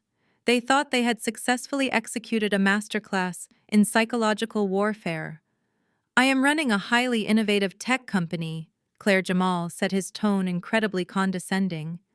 "We deal with complex algorithms, high-level venture capital negotiations, and proprietary software. I cannot have someone with your mental instability touching anything important. And since you are about to be placed under a legal conservatorship, I definitely cannot put you on payroll. It is a massive liability." "I know," I replied quickly, staring at the floor. "I will not touch the software. I will just do the basic tasks." Jamal leaned back, crossing his arms over his expensive designer sweater. "Fine," he said, dragging the word out to maximize his power over me. "But you work on my terms. You will arrive at the office at 8 in the morning sharp. You will handle the coffee orders for the development team. You will organize the physical mailroom, empty the recycling bins, and manually input cold calling data for the junior sales associates. You will not speak in executive meetings, and you will not embarrass me in front of my staff. Do you understand?" I nodded slowly. Yes, I understand. Jamal reached into the pocket of his tailored slacks. He pulled out a white plastic keycard attached to a black lanyard. The logo for Apex Innovations was printed on the front. He did not hand it to me. He tossed it onto the marble kitchen island. It slid across the smooth stone and stopped inches from my hands. "That is your all-access intern badge," Jamal said, a cruel smirk playing on his lips. "Do not lose it. Building security will not print you a new one without my direct authorization. You start today. Go take a shower in the downstairs bathroom, put on some clean clothes from Allison's old closet, and meet me at the office in 2 hours." I reached out and picked up the white plastic card. It felt incredibly light in my hand, but I knew it was the heaviest weapon I had ever held. Jamal thought he was giving me a leash. He had absolutely no idea he had just handed me the master key to his entire criminal enterprise. "Thank you, Jamal," I whispered, clutching the lanyard tightly in my fist. "I will not let you down." I turned around and walked out of the kitchen, heading toward the downstairs guest bathroom. As I walked down the hallway, I could hear Allison making another cruel joke about my unwashed hair, followed by the sound of Jamal and Richard laughing together. They were celebrating their absolute victory. They were already spending the Vanguard commercial real estate money in their heads. I stepped into the luxurious bathroom and locked the heavy wooden door behind me. The sound of their laughter was completely cut off. I stood in front of the massive gold-framed mirror and looked at my reflection again. The defeated, broken woman vanished instantly. My posture straightened. The fire returned to my eyes, burning brighter and colder than ever before. I lifted the white plastic keycard and stared at the blue and silver logo of Apex Innovations. Jamal had built his company on a mountain of stolen money and fake venture capital reports. He had used his internal servers to forge my criminal record and destroy my career. He felt completely untouchable behind his firewalls and his encrypted offshore accounts. But he had made the fatal mistake of letting the enemy directly into the control room. He wanted me to be his coffee girl. He wanted me to fetch documents and empty the trash. That was exactly what I was going to do. I was going to walk through the front doors of his shiny, expensive corporate office. I was going to smile at his receptionist. I was going to pour his coffee. And while he was sitting in his glass-walled office pretending to be a tech visionary, I was going to plug a secure drive into his internal network and rip out the financial heart of his company. I turned the shower handle, letting the scalding hot water fill the room with thick white steam. I stripped off my freezing, filthy clothes and stepped under the water. It was the first hot shower I had taken in over a week. It felt like a baptism. I was washing away the last 6 months of misery, victimhood, and starvation. I was preparing for war. Tomorrow morning at 10 o'clock, my father expected me to sit in a leather chair and sign my entire life over to him. He expected me to quietly surrender the hundreds of millions of dollars Grandpa Harrison had left me. But tomorrow morning, I was not going to be the homeless daughter begging for scraps. Tomorrow morning, I was going to be the chief executive officer of Vanguard Commercial Properties, and I was going to show them exactly what happens when you corner a strategist. I arrived at the sleek glass high-rise downtown at exactly 8 o'clock in the morning. The lobby of Apex Innovations was a masterclass in superficial tech startup aesthetics. There were ping-pong tables that looked like they had never been used, neon inspirational quotes glowing on exposed brick walls, and a kombucha tap in the employee lounge. It looked exactly like a company trying desperately to appear successful while actively bleeding millions of dollars. The receptionist did not even look up from her phone when I approached the desk. She simply pointed to a massive stack of cardboard coffee carriers and a printed list of complicated drink orders. That was my entire onboarding process. I was a 35-year-old woman who had spent the last 10 years developing multi-million-dollar corporate branding strategies. Now I was balancing 6 iced oat milk lattes and 4 caramel macchiatos on my forearms while navigating a maze of open concept desks. The humiliation was designed to be absolute. Jamal had intentionally placed my tiny cramped desk right next to the office kitchen, ensuring that every single employee would see me whenever they came to get a snack. The developers and junior sales associates were all in their early 20s.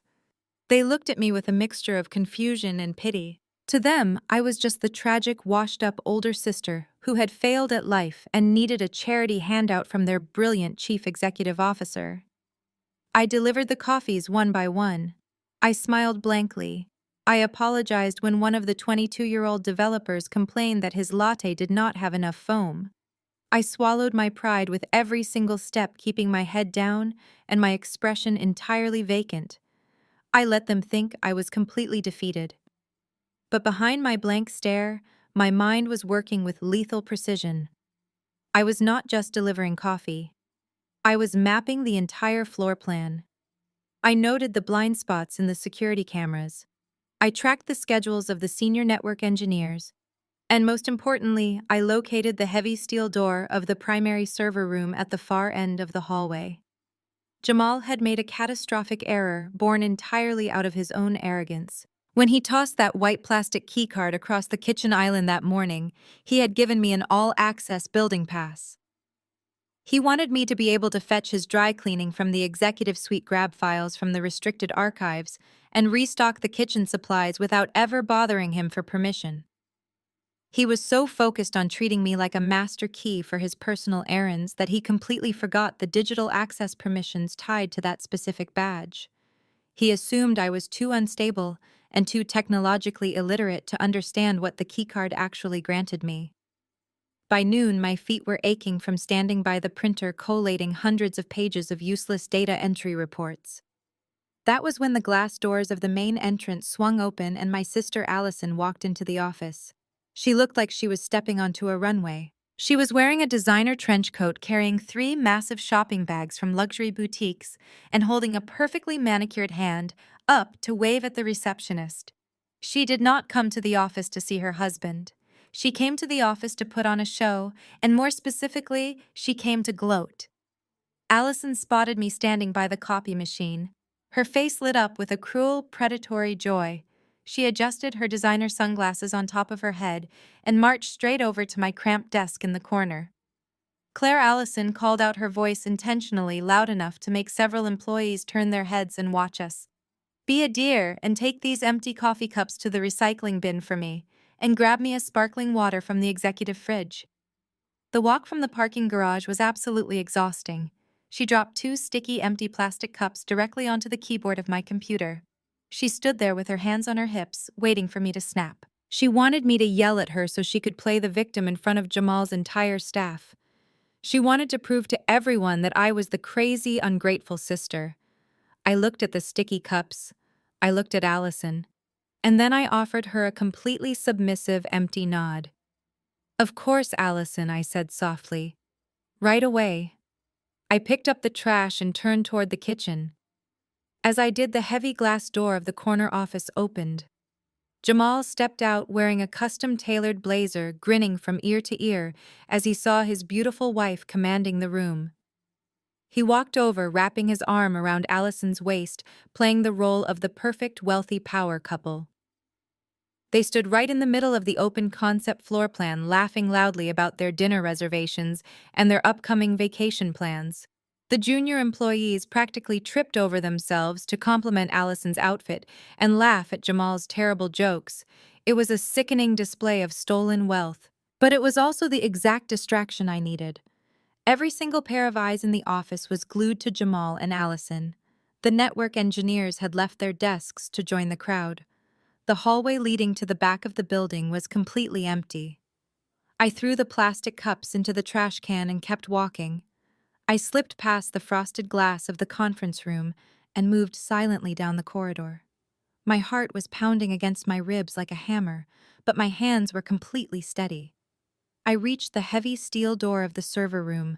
There was a small black card reader mounted on the wall. I took the white lanyard from around my neck. I pressed the plastic card against the reader. The machine let out a soft beep. The light shifted from red to green.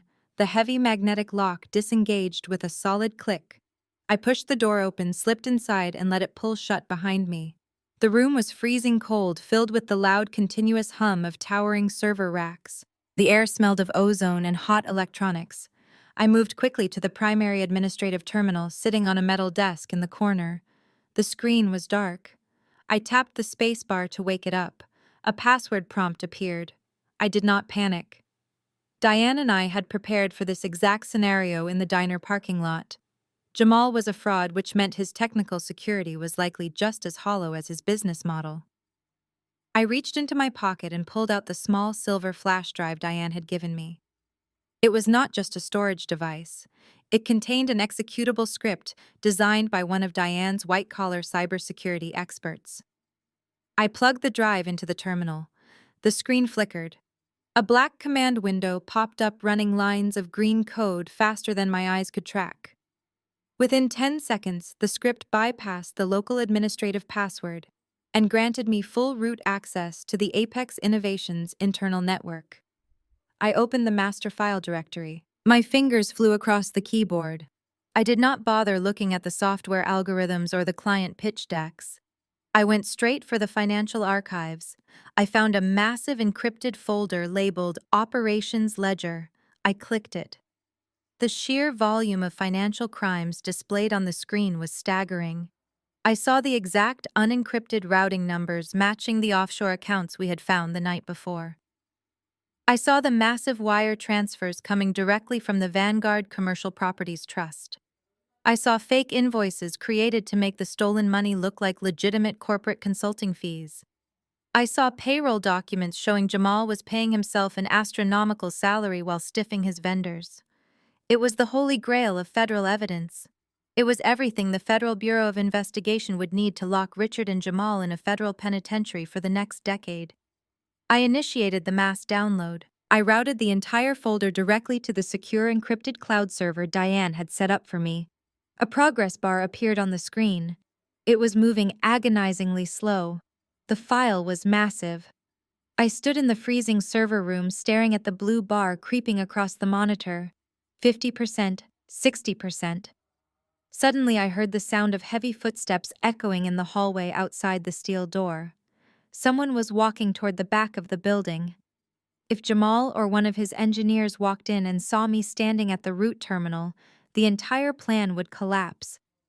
They would confiscate the drive, destroy the servers, and call the police to have me arrested for corporate espionage before I could ever reach Diane. 75%.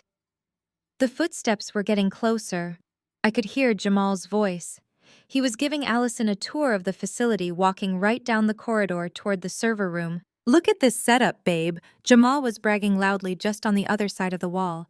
"We have the most advanced data processing hardware in the city.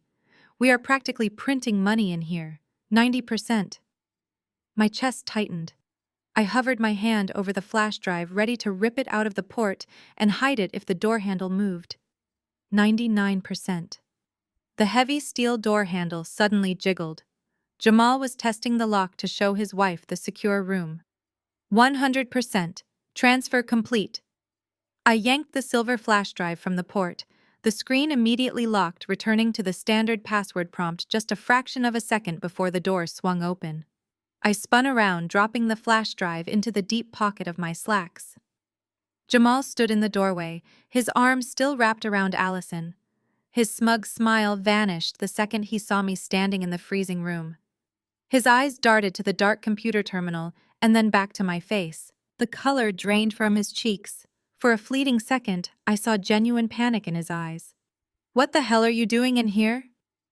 "Claire," Jamal demanded, his voice dropping into a dangerous, sharp tone. "This is a highly restricted area. You are not authorized to be in this room." I looked at him with wide, innocent eyes. I let my shoulders slump forward, playing the confused, incompetent intern perfectly. "I am so sorry, Jamal," I stammered, holding up my hands nervously. "I was just looking for the extra boxes of sparkling water for Allison. The receptionist said they were in the storage closet at the end of the hall." I swiped my badge on the door and it just opened. I did not touch anything. It is really cold in here. Jamal stared at me, searching my face for any sign of deception. But all he saw was the broken, exhausted woman he had bullied in his kitchen that morning. His massive ego simply could not process the idea that I was capable of outsmarting him. The panic faded from his eyes, replaced quickly by his usual seething irritation.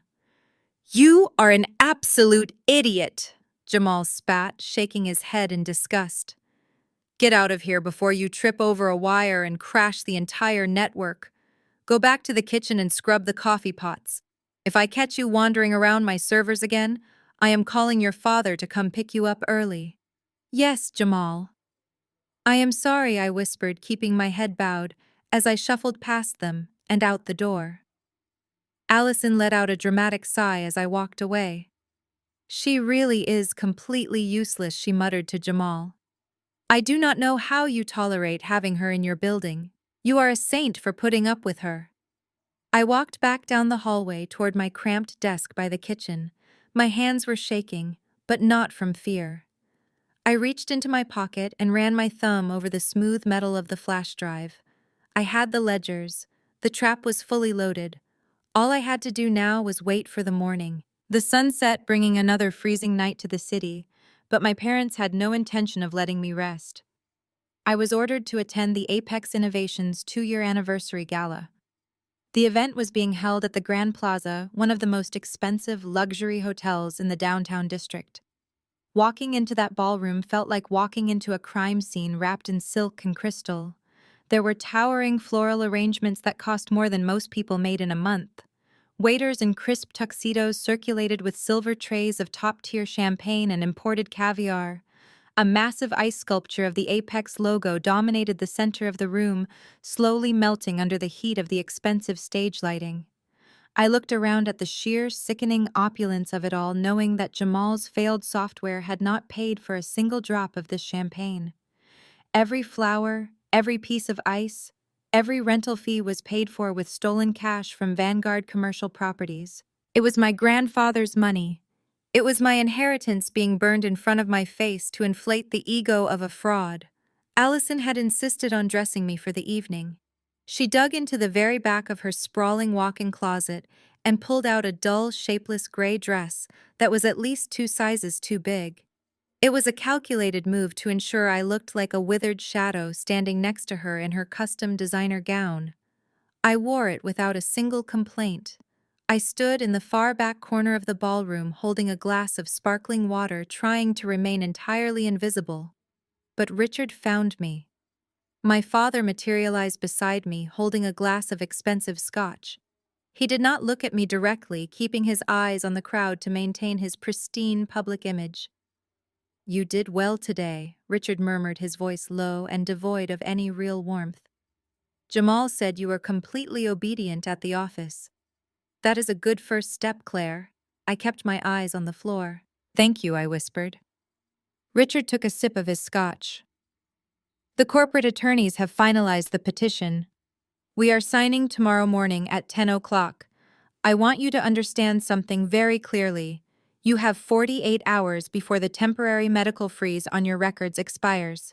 If you do not sign that document tomorrow, I will call the police. I have private physicians on retainer who will testify that you are a danger to yourself. I will tell them you stole from my house, I will have your vehicle impounded, and I will have you committed to a state psychiatric ward. You will never see the outside of a padded room." The sheer cruelty of his threat was staggering. He was willing to destroy my freedom, completely locking me in a psychiatric facility for the rest of my life, just to cover his embezzlement. "I will sign it," I said softly, letting my voice tremble just enough to sell the fear. "I will be there tomorrow." Richard smiled, a cold, satisfied curve of his lips. "Good girl. Now stand here quietly and try not to ruin Jamal's big night." A microphone whined with feedback, drawing everyone's attention to the main stage. Jamal strutted up to the podium, adjusting his tailored tuxedo jacket. The room erupted into applause. Jamal beamed, soaking up the unearned admiration like a sponge. "Welcome, everyone. Jamal's voice boomed through the high-fidelity speakers. 2 years ago, Apex Innovations was just an idea, a vision to disrupt the tech industry. Today we are standing at the absolute pinnacle of software development. I watched him lie with such fluid, practiced ease. It was nauseating. He went on to thank his dedicated team, praising their hard work, completely ignoring the fact that their paychecks were funded by federal wire fraud. Then he turned his attention to Richard, who was standing near the front row with Brenda. "I want to give a special thank you to my incredible father-in-law, Richard," Jamal said, placing a hand over his heart. "Richard was our first major seed investor. He believed in my vision when nobody else did. His guidance and his extremely generous capital backing made all of this possible." The crowd politely applauded Richard, who raised his glass in a mock salute. They had no idea Richard was not investing his own money. He was laundering stolen trust funds through a fake tech empire. But Jamal was not finished. His ego required more than just business accolades. He needed to prove he was a moral savior as well. He looked out over the crowd, his eyes scanning the room until they locked onto me, standing in the shadows at the back. "At Apex, we do not just care about algorithms and profit margins," Jamal said, his voice dropping into a solemn, theatrical tone. "We care about community. We care about lifting people up when they have hit rock bottom. And tonight, I want to share a very personal story about that commitment." My stomach plummeted. I knew exactly what he was doing. "My sister-in-law Claire is with us tonight," Jamal announced, gesturing toward the back of the room. Suddenly, a bright white spotlight swung across the ballroom ceiling and hit me squarely in the face. I was instantly blinded, exposed to the stares of 200 wealthy investors and socialites. "Stand up tall," Claire Jamal urged through the microphone. "Do not be shy." The crowd turned to look at me in my baggy, oversized gray dress. I could hear the faint whispers rippling through the room. The junior developers I had served coffee to earlier that day were staring at me with deep pity. "Claire has had a very difficult few years." Jamal continued, his voice dripping with weaponized pity. "She has been battling severe personal demons, mental health struggles. She completely lost her way, her career, and her home. But family never gives up. Yesterday we brought Claire into the Apex office. We gave her a job. It is not glamorous, but it is a second chance. We are actively rehabilitating her, giving her a safe space to rebuild her shattered life." The ballroom erupted into loud, sustained applause. Some people even cheered. They were applauding Jamal for his incredible generosity, completely unaware that he had personally forged the background checks that made me homeless in the first place. Allison was standing near the stage, looking back at me with a smirk of absolute triumph. She loved watching me be paraded around like a rescued stray dog. The humiliation was designed to break my spirit right before the signing ceremony. It was a public branding, ensuring that everyone in their social circle viewed me as a mentally unstable charity case. I stood perfectly still under the blinding glare of the spotlight. I did not cover my face. I did not run out of the room crying. I let them look at me. I let Jamal enjoy his sickening round of applause. Because while they were all staring at the broken woman in the oversized dress, I was looking past the spotlight toward the heavy double doors at the main entrance of the ballroom. Standing just inside the doorway, partially obscured by the shadows, was Diane. She was wearing a sharp, tailored black suit. In her right hand, she held a thick leather briefcase. I knew exactly what was inside that briefcase. It held the printed, unencrypted financial ledgers I had downloaded just hours ago. It held the irrefutable proof of Richard and Jamal's massive criminal conspiracy. It held the true will of Grandpa Harrison waiting to be executed. Diane did not clap. She did not smile. She just stood there watching the man on stage dig his own grave with every single word he spoke. Slowly, her eyes shifted through the crowd and locked onto mine. The distance between us was vast, filled with people who thought I was nothing but a pathetic failure. But in that moment, only Diane and I knew the truth. I gave her a single, almost imperceptible nod. She returned it with a slow blink, tapping her finger twice against the leather handle of the briefcase. The trap was not just set. The steel jaws were open, and Jamal and Richard had willingly stepped right into the center. Let them applaud, I thought, staring at my father and my brother-in-law as they basked in their fake glory. Let them drink the expensive champagne and pretend they own the world. Because tomorrow morning at 10 o'clock, I am going to burn their entire reality to the ground. 10 o'clock the next morning arrived with a brutal, freezing wind rattling the massive glass windows of the downtown financial district. I walked through the revolving doors of the towering skyscraper that housed my father's corporate legal team. The lobby was a cavernous space constructed entirely of imported Italian marble and brushed steel designed specifically to intimidate anyone who walked through it. I rode the high-speed elevator up to the 42nd floor in total silence. I was wearing the same oversized gray dress Allison had forced me to wear to the gala the night before. I had not slept a single minute, but I was not tired. The adrenaline coursing through my veins was a powerful electric current. I stepped out of the elevator and walked across the thick plush carpet toward the primary executive boardroom. When I pushed the heavy glass door open, the scene inside looked like a masterclass in corporate execution. The boardroom was massive, featuring a long, polished mahogany table that could easily seat 30 people. Floor-to-ceiling windows offered a panoramic, unobstructed view of the city skyline. It was the skyline my grandfather Harrison had helped build. It was the skyline I legally owned. Sitting at the far end of the table, bathed in the morning sunlight, was my family. They were practically vibrating with victory.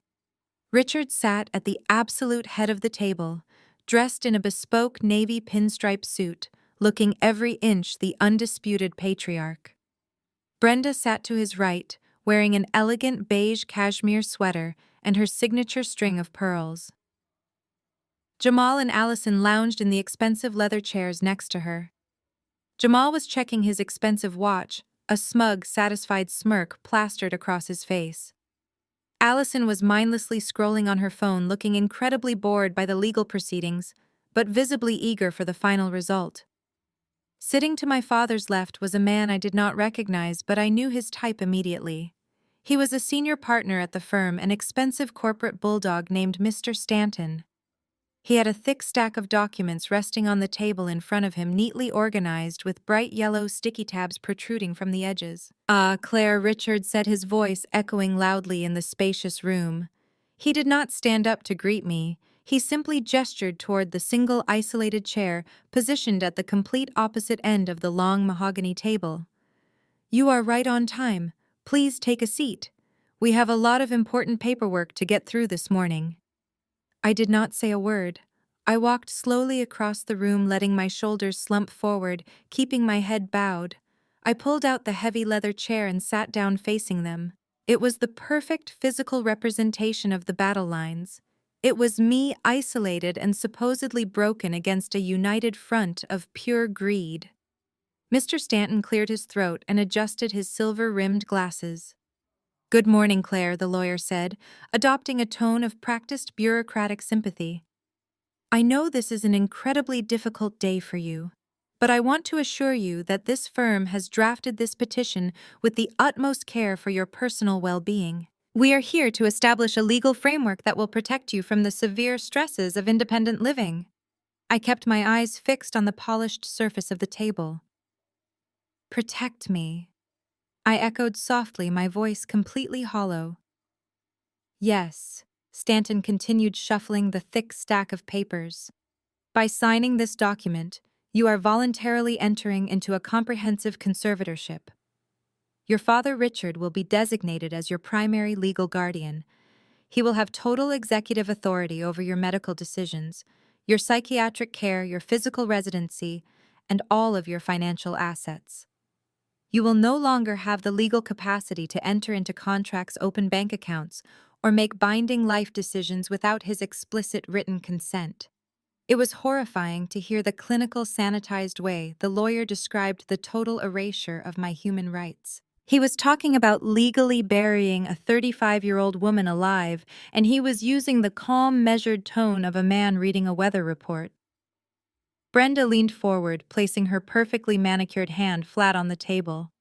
She put on her best concerned mother face, a look she had perfected over decades of country club luncheons. "It is going to be a beautiful new chapter for you, Claire," Brenda said, her voice dripping with artificial sweetness. "You will not have to worry about a single thing ever again. We have already had the housekeeper prepare the upstairs guest room for you. It has the lovely view of the rose garden. You can just rest, read your books, and let your father carry the heavy burdens. You are finally safe." Allison let out a short, mocking laugh without looking up from her phone screen. "Safe from yourself, mostly," Allison muttered. "Try not to ruin the guest room the way you ruined your last apartment. I do not want the house smelling like a homeless shelter." Jamal chuckled, leaning back in his chair and crossing his arms over his chest. He looked at me with the supreme arrogance of a man who genuinely believed he was the smartest person in the room. He thought his fake tech startup and his stolen money made him a genius. "Do not forget our deal," Claire Jamal said, pointing a finger at me across the long table. "You still have a job waiting for you at Apex Innovations. The receptionist is expecting you back by noon to finish sorting the physical mail. Signing these papers does not mean you get to sit around and be lazy. You still need to earn your keep under my roof." I looked at the four of them. They were so incredibly confident.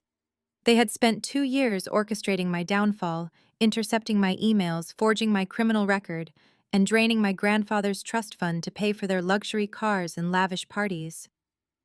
They had starved me in the dead of winter, and now they were sitting in a multi-million-dollar boardroom, waiting for me to hand them the final key to their stolen kingdom with a stroke of a pen. Richard reached out and placed his hand firmly on top of the thick stack of legal documents. He slid the heavy petition across the smooth mahogany wood. It glided effortlessly, coming to a stop directly in front of me. The bright yellow sticky tabs practically glowed under the recessed lighting, marking the exact spots where I was supposed to sign my life away. Richard reached inside the breast pocket of his tailored suit jacket. He pulled out the same heavy gold-plated Mont Blanc pen he had tried to force on me at the Sunday dinner. He stood up from his chair, walked slowly down the length of the table, and placed the gold pen right on top of the signature line. He leaned over, resting his hands on the table, bringing his face close to mine. His eyes were cold hard and entirely devoid of paternal love. "Pick up the pen, Claire," Richard ordered, dropping the sympathetic facade entirely. The room was suddenly dead silent. "Pick up the pen, sign your name on the yellow tabs, and let us end this miserable phase of your life. This is for your own good. You fought a brave fight, but you lost. It is time to submit." The silence stretched out heavy and suffocating. The lawyer watched me with mild professional interest.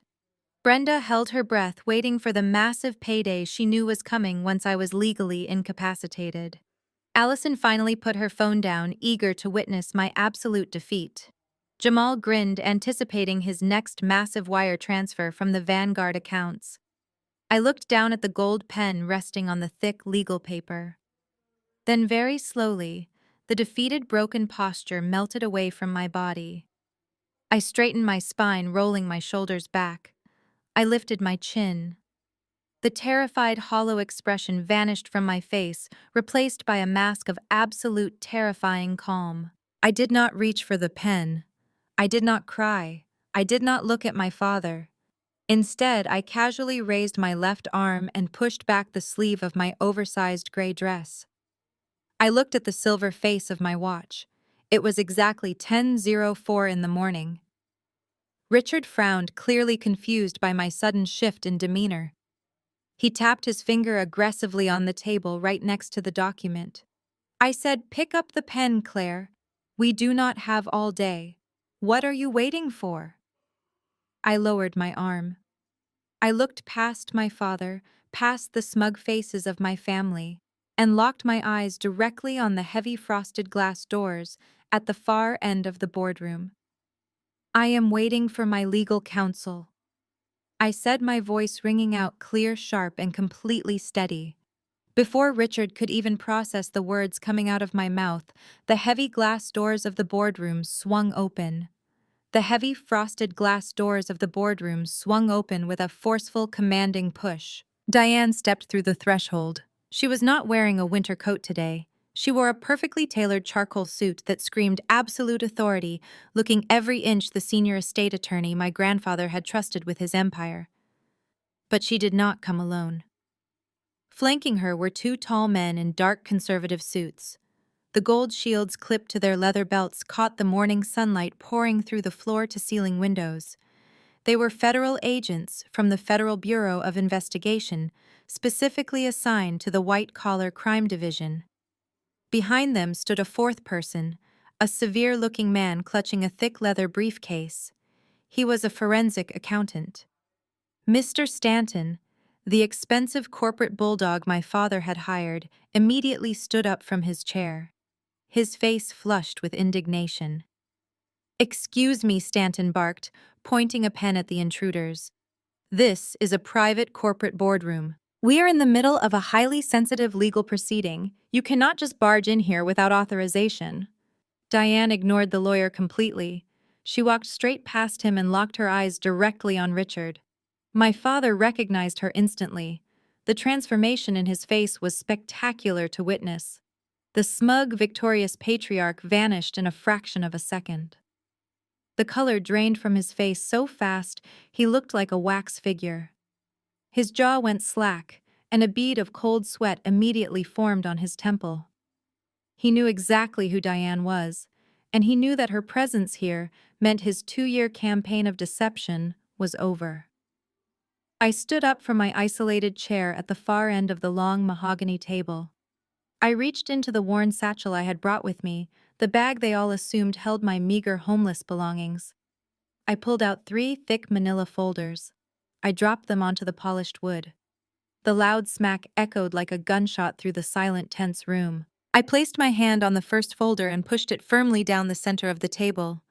It slid over the smooth surface, coming to a dead stop right next to the conservatorship petition and the gold Mont Blanc pen. Folder number 1. I announced, my voice clear and projecting across the room so the federal agents could hear every single word. The forged background checks, the spoofed emails from fake corporate recruiters, the digital logs proving that Jamal used the internal network servers at Apex Innovations to intercept my job applications. He actively sent out federal felony records under my name, claiming I was convicted of corporate embezzlement. Jamal jumped out of his leather chair as if it had suddenly caught fire. He stared at the manila folder like it was a live explosive. "That is impossible," Jamal stammered, his voice cracking with sudden panic. "You have no proof of that. My servers are encrypted." "Not impossible, Jamal," I countered, offering him a sharp, merciless smile. "Just incredibly arrogant. When you tossed me that all-access intern badge yesterday morning so I could fetch your coffee, you forgot that it granted me root access to your primary server room. I walked right in and downloaded your entire unencrypted administrative drive while you were busy showing Allison your fake empire." Before Jamal could even form a response, I picked up the second folder and slid it down the table. It landed right on top of the first one. "Folder number 2, I said, maintaining my absolute calm. "The original notarized last will and testament of my grandfather Harrison. The document that explicitly proves Richard is not the owner of Vanguard Commercial Properties, but merely a temporary executor. The will states that 51% of the voting shares transfer entirely to me upon my 35th birthday, provided I am gainfully employed and of sound mind." Stanton, realizing the catastrophic legal liability his law firm was suddenly exposed to, snatched the folder. His eyes scanned the legal document rapidly. He looked at Richard, a profound professional horror dawning on his face. "Richard, is this document authentic?" Stanton demanded, his voice trembling. "Did you hide a primary beneficiary from this firm while asking us to draft a conservatorship?" Richard did not answer. He was staring at the federal agents, his chest heaving with rapid, shallow breaths. He was completely paralyzed by fear. "By the way, Jamal," I continued, my voice dripping with weaponized irony, I want to sincerely thank you for officially hiring me yesterday. That unpaid internship fulfilled the gainful employment clause of my grandfather's will perfectly. And since I am actively refusing to sign this fraudulent conservatorship today, my medical and legal autonomy remains entirely intact. The shares are officially mine, which means I currently own 51% of this corporate firm, and I own the very building we are sitting in. The room was spinning into absolute chaos, but I was not finished. I picked up the third and final folder. It was the thickest of the three. I slid it down the table with forceful precision. Folder number 3, I said, delivering the final fatal blow, the internal financial ledgers from Apex Innovations. The bank statements from the offshore accounts in the Cayman Islands. The documented, irrefutable proof that Richard has been embezzling liquid cash from the Vanguard estate and wiring it directly to Jamal to fund his failing startup. $4.2 million in stolen trust funds laundered through fake corporate consulting fees over the last 2 years. The forensic accountant stepped forward, placing his heavy briefcase on the table. We have already traced the routing numbers, the accountant stated in a flat, clinical voice. The funds originated from the Vanguard operational accounts and ended up in the Apex Innovations payroll accounts. The lead federal agent finally spoke, stepping toward the head of the table. Richard, we have a federal warrant for your arrest on charges of wire fraud, corporate embezzlement, and perjury. Jamal, you are also being charged with wire fraud, identity theft, and conspiracy to commit extortion. The united front of the perfect wealthy family shattered in less than a second. Survival instincts kicked in, and the absolute worst traits of their personalities exploded into the open. Jamal backed away from the table, his hands raised in the air, pointing frantically at my father. I had nothing to do with the embezzlement, Jamal shouted, his voice shrill and desperate. It was all him. Richard forced me to do it. He said if I did not help him block her emails, he would cut off my funding. Apex was struggling. He used the money to buy my technical skills. I am a victim of his financial manipulation. I will testify against him. I will tell you everything he did. Richard slammed his hands on the table, his face turning a deep, furious purple. You absolute coward! Richard roared, his authoritarian mask completely gone. You came to me begging for cash because you lied to your venture capitalists. You were drowning in debt. You came up with the idea to forge the background checks. You built the fake emails. You are going down for this, Jamal. Allison stood frozen near the windows, looking back and forth between her father and her husband. The reality of the third folder finally pierced her materialistic brain. She turned to Jamal, her eyes wide with manic horror. Struggling, Allison shrieked, her voice echoing shrilly in the boardroom. What do you mean Apex was struggling? You told me we just secured a $10 million valuation last month. You told me we were rich. Jamal looked at his wife, the facade of the wealthy tech visionary completely stripped away. We have absolutely nothing, Allison, he confessed, his voice breaking under the pressure. The luxury cars are leased. The mansion has a massive second mortgage that we are defaulting on. The only money we had for the last 2 years was the cash Richard stole from your grandfather. We are broke. Allison let out an ear-piercing scream. The realization that she was no longer a wealthy socialite, but the wife of a broke federal criminal, completely broke her fragile mind. She lunged at Jamal, her manicured nails raised, swinging her fists wildly at his chest. You liar! She sobbed hysterically, hitting him over and over again. You complete fraud. You ruined my life. I am not going to be married to a broke convict. I am filing for divorce today. The federal agents had to step forward and physically separate Allison from Jamal, pulling her back as she kicked and screamed obscenities at the man she had proudly flaunted just 24 hours ago. Amidst the absolute chaos of the arrests, the screaming, and the lawyer frantically gathering his papers to flee the room, my mother Brenda suddenly moved. She watched the agents place handcuffs on Richard's wrists. She realized that her husband was going to a federal penitentiary. She realized that her golden child daughter was entirely penniless. And she realized that the daughter she had treated like garbage for decades was now the multi-million-dollar owner of a massive commercial real estate empire. Brenda knew her country club memberships, her designer clothes, and her entire social standing were about to evaporate. Brenda bypassed the struggling agents and rushed around the large mahogany table toward me. Tears were streaming down her face. It was a perfectly executed performance of sudden, overwhelming maternal clarity. Claire Brenda cried out, her voice trembling with manufactured emotion. "Oh, my sweet girl, I am so sorry. I had no idea. I did not know the extent of what Richard was doing behind closed doors. I was lied to as well. We are family, Claire. We have to stick together through this terrible tragedy. I am your mother."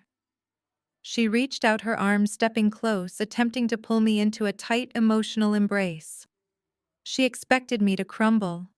She expected the lonely, formerly homeless daughter to finally accept the scrap of maternal affection she had been desperately craving her entire life.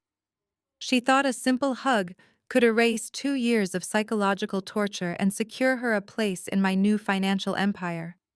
I did not step back. I did not flinch. I simply raised my hand and planted my palm firmly against the center of her expensive cashmere sweater, stopping her dead in her tracks. My arm was rigid. The physical boundary was absolute and impenetrable. "We are not family, Brenda," I said. My voice was completely devoid of anger, sadness, or any emotion at all. It was just a cold, undeniable fact. Family does not watch you freeze in a car for 6 months while drinking imported champagne bought with your stolen inheritance. Brenda gasped, her eyes widening in shock at my physical rejection. "Claire, please," she begged, her fake tears faltering. "You made your choice when you let him forge those documents." I continued, staring directly into her terrified eyes. "You knew exactly what he was doing. You chose your luxury over my survival. Now you have to live with the consequences of that transaction. Do not ever try to touch me again." I pushed her back just hard enough to make her stumble slightly on her expensive heels. Brenda stared at me, her mouth opening and closing silently, finally realizing that the bridge between us was not just burned, it had been entirely vaporized. The lead federal agent stepped around Brenda and approached my father. Richard did not resist. All the fight and arrogance had completely left his body. He held out his wrists, his face pale and slack as the cold steel handcuffs clicked into place. The sound was incredibly loud in the echoing boardroom. "You have the right to remain silent," the agent recited, his voice completely devoid of emotion. "Anything you say can and will be used against you in a court of law." Jamal, however, was not going quietly. When the second agent grabbed his arm, Jamal started to thrash his expensive designer suit, twisting awkwardly. He was crying now, actual tears streaming down his face as the terrifying reality of federal prison finally set in. "Please," Jamal begged, looking over his shoulder at me as the agent forced his hands behind his back. "Claire, please tell them to stop. We can work this out. I will give the money back. I will sign whatever you want. I have a tech company. I can pay you back." I looked at him with absolute disgust. "You do not have a tech company, Jamal," I said, my voice echoing across the large room. "You have a server room funded entirely by my grandfather's stolen money, and you cannot pay me back because the federal government is going to seize every single asset you falsely claim to own. You are bankrupt, and you are going to prison." Mr. Stanton, the expensive corporate lawyer my father had hired, was actively panicking. He practically threw the conservatorship petition into his leather briefcase, snapping the brass locks shut with trembling hands. He realized his firm had been used to facilitate a massive financial crime, and he wanted absolutely nothing to do with the fallout. He did not say goodbye to Richard. He did not look at Brenda. He simply tucked his briefcase under his arm and sprinted out of the boardroom doors, fleeing the scene to protect his own legal liability. Allison watched her husband being dragged toward the heavy glass doors by the federal agents, but she was not crying for him. She did not scream his name or tell him she loved him. She spun around to face me, her blue eyes wild with a new, much more selfish panic. Wait! Allison demanded, her voice shrill and trembling. If Jamal is bankrupt and his company accounts are frozen, what happens to my house? The mortgage payments come directly from his corporate account. If the government seizes his assets, the bank is going to foreclose on my home. Where am I supposed to live? I looked at my younger sister. Even now, watching her father and her husband being escorted out in handcuffs by federal authorities, her only concern was her own personal comfort. I turned to Diane, who was standing calmly by the mahogany table. Diane reached into her leather briefcase and pulled out a single sheet of premium watermarked paper. She handed it to me. I held the paper up so Allison could see the official county seal stamped at the very top. "The bank is not going to foreclose on your house, Allison," I said smoothly, "because Jamal does not actually have a mortgage." Allison blinked, her brow furrowing in deep confusion. "What are you talking about? Of course we have a mortgage. We live in a $2 million estate in the suburbs." I shook my head slowly. "You live in a $2 million estate that Richard purchased outright in cash 2 years ago. He used a shell company funded entirely by the Vanguard Commercial Properties Trust. He hid the asset deep inside the corporate ledger to avoid paying massive tax penalties, and he let you live there rent-free so you could pretend you married a highly successful tech entrepreneur." The color completely drained from Allison's face. Her mouth opened in silent horror. "No," she whispered, taking a stumbling step back. "No, that is my house. My name is on the mailbox." "Your name is on the mailbox," I corrected her, keeping my tone perfectly level, "but my name is on the deed. As the majority shareholder and the sole legal executor of the Vanguard estate, I am the legal owner of that property, and I do not recall ever signing a lease agreement with you." Allison stared at me, her chest heaving as she struggled to breathe. The arrogant golden child who had mocked my oversized clothes just yesterday was suddenly realizing that she did not own a single thing in this world. Her entire reality had been subsidized by the very sister she despised. "You have exactly 72 hours to vacate the premises," I told her, my voice turning to pure ice. "You can take your clothes, your shoes, and your personal items. But the furniture, the imported rugs, and the artwork belong to the estate. If you are not completely off the property by Friday morning, I will have the county sheriff physically remove you for trespassing." "You cannot do that!" Allison shrieked, her voice echoing shrilly off the glass windows. "Where am I supposed to go? I do not have a job. I do not have any money. I have never worked a day in my life. I cannot live on the street like a vagrant." I looked her up and down, taking in her custom designer gown and her expensive diamond earrings. I tilted my head, offering her the exact same condescending smile Jamal had given me at the Sunday dinner. "It is rough out there in the real world, Allison. Not everyone has the discipline to keep their head above water. Sometimes people just need a little charity to get back on their feet." Allison let out a guttural sob, covering her face with her hands as she collapsed heavily into one of the expensive leather boardroom chairs. She wept uncontrollably, mourning the loss of her unearned wealth. I turned my attention back to Brenda. My mother was standing near the center of the room, looking completely lost and entirely pathetic. She had spent her entire adult life curating an image of absolute perfection. She cared more about what the other women at the country club thought of her than she did about the survival of her own flesh and blood. Now she was staring at the smoking ruins of her fake empire. With Richard arrested for federal wire fraud, the government was going to freeze every single joint bank account they possessed. The sprawling colonial house on Oakwood Drive would likely be seized by federal authorities to pay for the millions of dollars Richard owed in criminal restitution. Brenda was not just losing her husband. She was losing her social standing, her unlimited credit cards, and her entire identity. "What am I supposed to do, Claire?" Brenda asked, her voice small and wavering. "The platinum cards are going to decline. The country club dues are scheduled for next week. How am I going to explain this to my friends? They are going to read about the federal indictment in the morning paper." I looked at the woman who had happily allowed me to starve in a freezing car just so she could maintain her comfortable, luxurious lifestyle.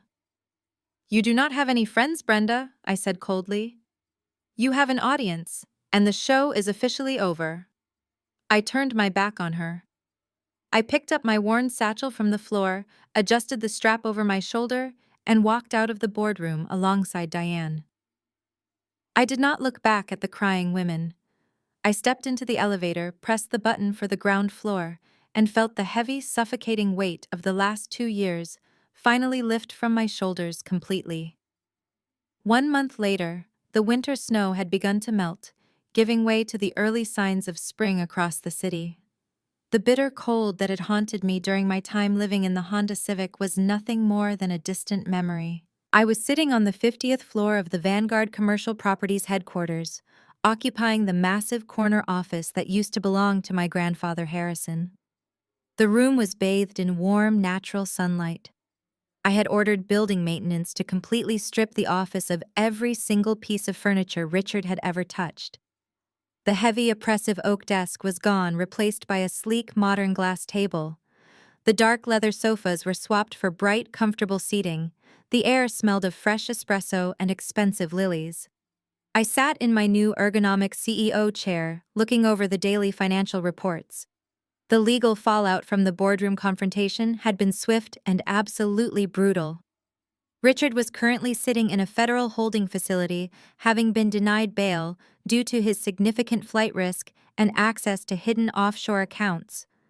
He was facing over 20 years in federal prison for orchestrating the embezzlement scheme. Jamal, true to his cowardly nature, had immediately flipped on my father. He took a plea deal, handing the federal prosecutors every single digital log and encrypted email connecting Richard to the wire fraud. But Jamal's cooperation did not save him entirely. The judge was disgusted by the cruelty of the forged background checks. Jamal was currently facing a 10-year mandatory minimum sentence in a medium-security federal penitentiary. Apex Innovations was completely liquidated by the government to pay off the furious venture capitalists he had defrauded. My intercom buzzed softly, pulling me away from the financial spreadsheets. "Yes, Sarah," I said, answering my executive assistant. Ms. Claire Sarah's professional voice came through the speaker. "There is a woman in the ground floor lobby demanding to see you. She says her name is Allison. Building security stopped her at the turnstiles, but she is refusing to leave until she speaks with you. Should I have them escort her off the premises?" I leaned back in my chair, looking out the floor-to-ceiling windows at the sprawling city skyline. "Send her up," I replied calmly. 5 minutes later, the heavy glass doors of my office opened. Allison stepped inside. The visual transformation was absolutely staggering. She was no longer the perfectly polished, arrogant socialite who wore designer gowns and expensive sunglasses. Her blonde hair was pulled back into a messy, unwashed ponytail. She was wearing a faded, oversized sweater and plain denim jeans. The dark circles under her eyes mirrored the exact exhaustion I had worn just a month prior. She stood nervously in the center of my massive office, looking around at the sheer luxury of my new reality. She looked at the expensive artwork on the walls and the panoramic view of the city. Then she looked at me, sitting behind the desk. Claire Allison started, her voice trembling with forced humility. "Thank you for seeing me. I know you are incredibly busy running the company now." I did not offer her a seat. I just rested my hands on the glass desk and waited for her to speak. "I had to move out of the house." Allison continued, staring at the floor. "The sheriff came exactly when you said he would. I have been crashing on a friend's couch for the last 3 weeks, but her husband says I have to leave by tomorrow. I do not have anywhere to go.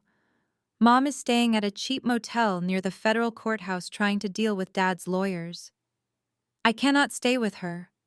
She finally looked up, her blue eyes filled with genuine desperation. "I found a tiny studio apartment on the edge of the city. It is cramped and it smells like bleach, but it is a roof. The landlord needs first and last month's rent plus a security deposit. I applied for a job at a retail clothing store, but I do not get my first paycheck for 3 weeks. I just need a loan, Claire. Just enough to cover the apartment deposit and some groceries. I promise I will pay you back." I looked at my younger sister. I remembered the way she had mocked my worn clothes. I remembered her telling me I was going to end up dead in a ditch and that they would not pay for the funeral. I remembered her ordering me to throw away her sticky coffee cups while she paraded around Jamal's office. I slowly opened the top drawer of my desk. I reached inside and pulled out a crisp green $50 bill. I placed it flat on the smooth glass surface. I extended my index finger and slid the bill across the massive desk until it hung slightly off the edge right in front of where Allison was standing. Allison looked down at the $50 bill. Confusion washed over her face quickly, followed by a deep burning humiliation as she recognized the exact amount. "Buy a hot meal, Allison," I said softly, echoing the exact words Jamal had used on me. "Get a hot coffee, maybe a cheap motel room for the night, and take a long shower. Clean yourself up. When you are ready to stop playing the victim and actually join the adult world, give my assistant a call. I might have some entry-level data entry work you can do in the mailroom." Allison stared at the bill, her hands shaking violently. She wanted to scream at me. She wanted to throw the money back in my face and call me a monster. But she was finally experiencing the crushing reality of absolute poverty. She reached out with trembling fingers, snatched the $50 bill off the desk, and turned around without saying a single word. I watched her walk out of my office, her shoulders slumped in total defeat. I pressed the button on my intercom. "Sarah, please have security escort my sister out of the building and revoke any future visitor passes under her name." I leaned back in my grandfather's chair and turned toward the massive windows. The city below was bustling with life, unaware of the quiet war that had just been won on the 50th floor. I took a deep breath of the warm, clean air. I did not just survive their attempts to destroy me. I outsmarted them. I outlasted them, and I took everything they valued. I did not just get my life back. I took an empire. They thought destroying my reputation would make me obedient. They thought starving me out would force me to surrender my autonomy. They forgot that when you have absolutely nothing left to lose, you have nothing holding you back from burning the house down. Have you ever had to legally cut ties with toxic family members to protect your own peace and future? Tell me your story in the comments below.